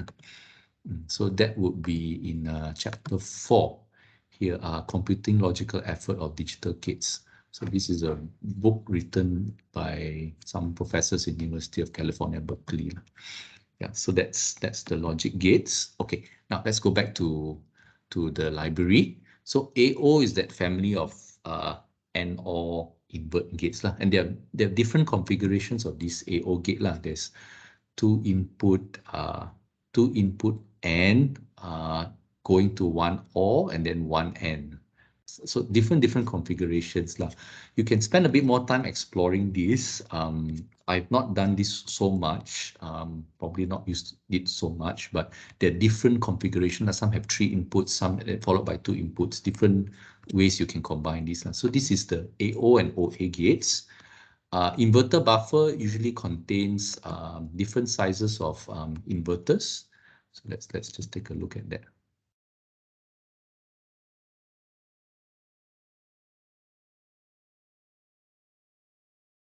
Let's look at the TT1. Okay, so buffer is just basically, it's not doing any logic function. It's just like an amplifier. So you have a size 10, size 12, 12 times size 16, size 24, size 2, size 3, size 4. So when I say size, this is the width of the logic gate, the transistors, right? So the transistors have width equals to length, 2 times the width, 3 times the width, 4 times the width. So you've got different size width. This is an inverter with a clock. This is a clock inverter, meaning this inverter can actually use along the to buffer digital clocks. Some inverters can be used to buffer digital clocks because they have very sharp transition times. They respond very fast, and some inverters cannot. So this example of non-clock inverters. So this one is used for logic functions, cannot be used for the high-speed clocks. And yeah, so this example of inverters. And then I think there are also not sure if they are the tri-state buffers where you can actually have a buffer with with a disconnect. That means you actually can pass signal through that buffer, or you can just disconnect the signal from that buffer. And then sequential, these are all the flip-flops. You have many different kinds of flip-flops and latches. So this is a D flip-flop with asynchronous set and reset and logic high something, and the output is negative output. This is a D flip-flop, logic high, the output is negative output. There's no set, there's no reset button on it. So different variations of the flip-flop, and you have a D flip-flop with a this is probably positive edge triggered, negative edge triggered, different variations of these. DHLX, these are latches. Latches and flip-flops a little bit different. Flip-flop, the transition only happens on the clock edge. Latches, the transition happens on either a logic 1 or a logic 0. That means the window of which the flip-flop, the data element is able to update is larger for a latch. We're not really covering latch here because it's a bit more advanced the design concepts in latches, a lot of synchronization and all that. Okay. And simple is where you would find all your basic gates, AND gate. So this is a 2 input AND gate, size 2, 2 input AND gate, size 4. So the width of this gate is 4. So this is going to be faster, going to consume more area, drive more capacitance. 6, size 6, 2 input AND gate. 3 input AND gate, size 1. 3 input AND gate, size 2. 4 input AND gate, size 1, and so on. And this is a full adder, half adder, majority gate, size P5, not sure what is that. And then X2, size 2, majority gate times 3. These are NAND gates. You have your NOR gates, different configurations. Your OR gates. I am not sure what that is. Have to look that up. XNOR gates and so on. Okay. So the first left here is. Sorry, go ahead, please. The marks in the circuit, which one? Good question. Yeah. Sini tak ada lah. So this is not here. So the way I'm implementing a marks, right? So if you look at a 2 input marks, okay, this is your control, 0, 1. So depending on the value of the control, either this value pass through here or this value pass through here lah. So the way I would recommend you to implement the marks is to use this gate lah, the OA gate, the AO gate lah. Why? Because if we consider this control, A, B, if you look at this lah, if control is 0, that means this is 1 lah. The output here will be whatever the value of A is lah. If A is 0, this is going to be 0. Sorry, let me go through that. If control is 0, that means I'm going to pass through A. This will be 0. That means whatever B is, this output will be 0. So this is like disabled lah, in a way. So if control is 1, whatever value of A is here will be A here lah. If A is 0, this will be 0. If A is 1, it will be 1 here. This will be 1. Okay. So if control is 1, I'm trying to pass B. This will be 0. So this gate is like disabled. This will be 1. So whatever the value of B here will propagate to this. So this AO gate is actually a 2 input marks. So because there's no marks in here, you just pick the appropriate AO gate and consider that your marks. Is that okay, Nazim? Okay, because I was searching for marks. I Great. cannot find the datasheet. Okay. Yeah, it's not in the datasheet. Some libraries will have. This library, I was quite surprised it didn't have, but then this was the backup lah. You just use the AO gate. But you have to check lah, because the AO gate has different variants lah. They have this variant where some variant get something like that, and then some of them have something like that.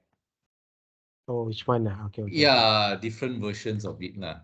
Okay. So it's a little bit tricky lah, but it's also sort of good in the sense that you can spend some time lah. So my guess would be maybe you take the 221 lah, right? Because it's 2 input 2. So we preview this, they will draw the gate. So it's something like this. You can see the logic function lah. So if you assume this is the selection. Okay, so this 0, 1, 0, 1. So if B1 is 1, is 0, 1. If B1 is okay.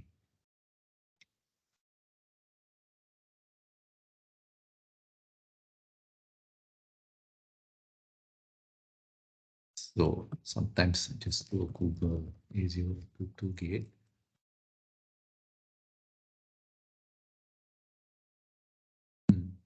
A022 gate is probably this one. Yeah, it looks like this. So there's a NOT gate attached to it lah. But it's basically, I think the gate you're looking for is A022 lah. But you need to add a NOT gate. Sorry, you need to add a NOT gate here lah, at the control bar here. There's an additional NOT gate here. All right. Okay. All right. It complicates things a little bit, but you know, if you work in a team with some friends, you can sort of check each other's work lah. Yeah. Okay. Yeah. Okay, I think I've really gone overboard on the time already. Okay lah, but just trying to catch up on some of it. All right. Any other questions from anyone?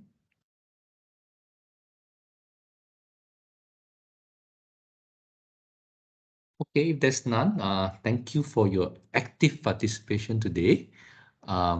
Just really enjoyed the question and the discussion. Let me know how you are doing in terms of the learning.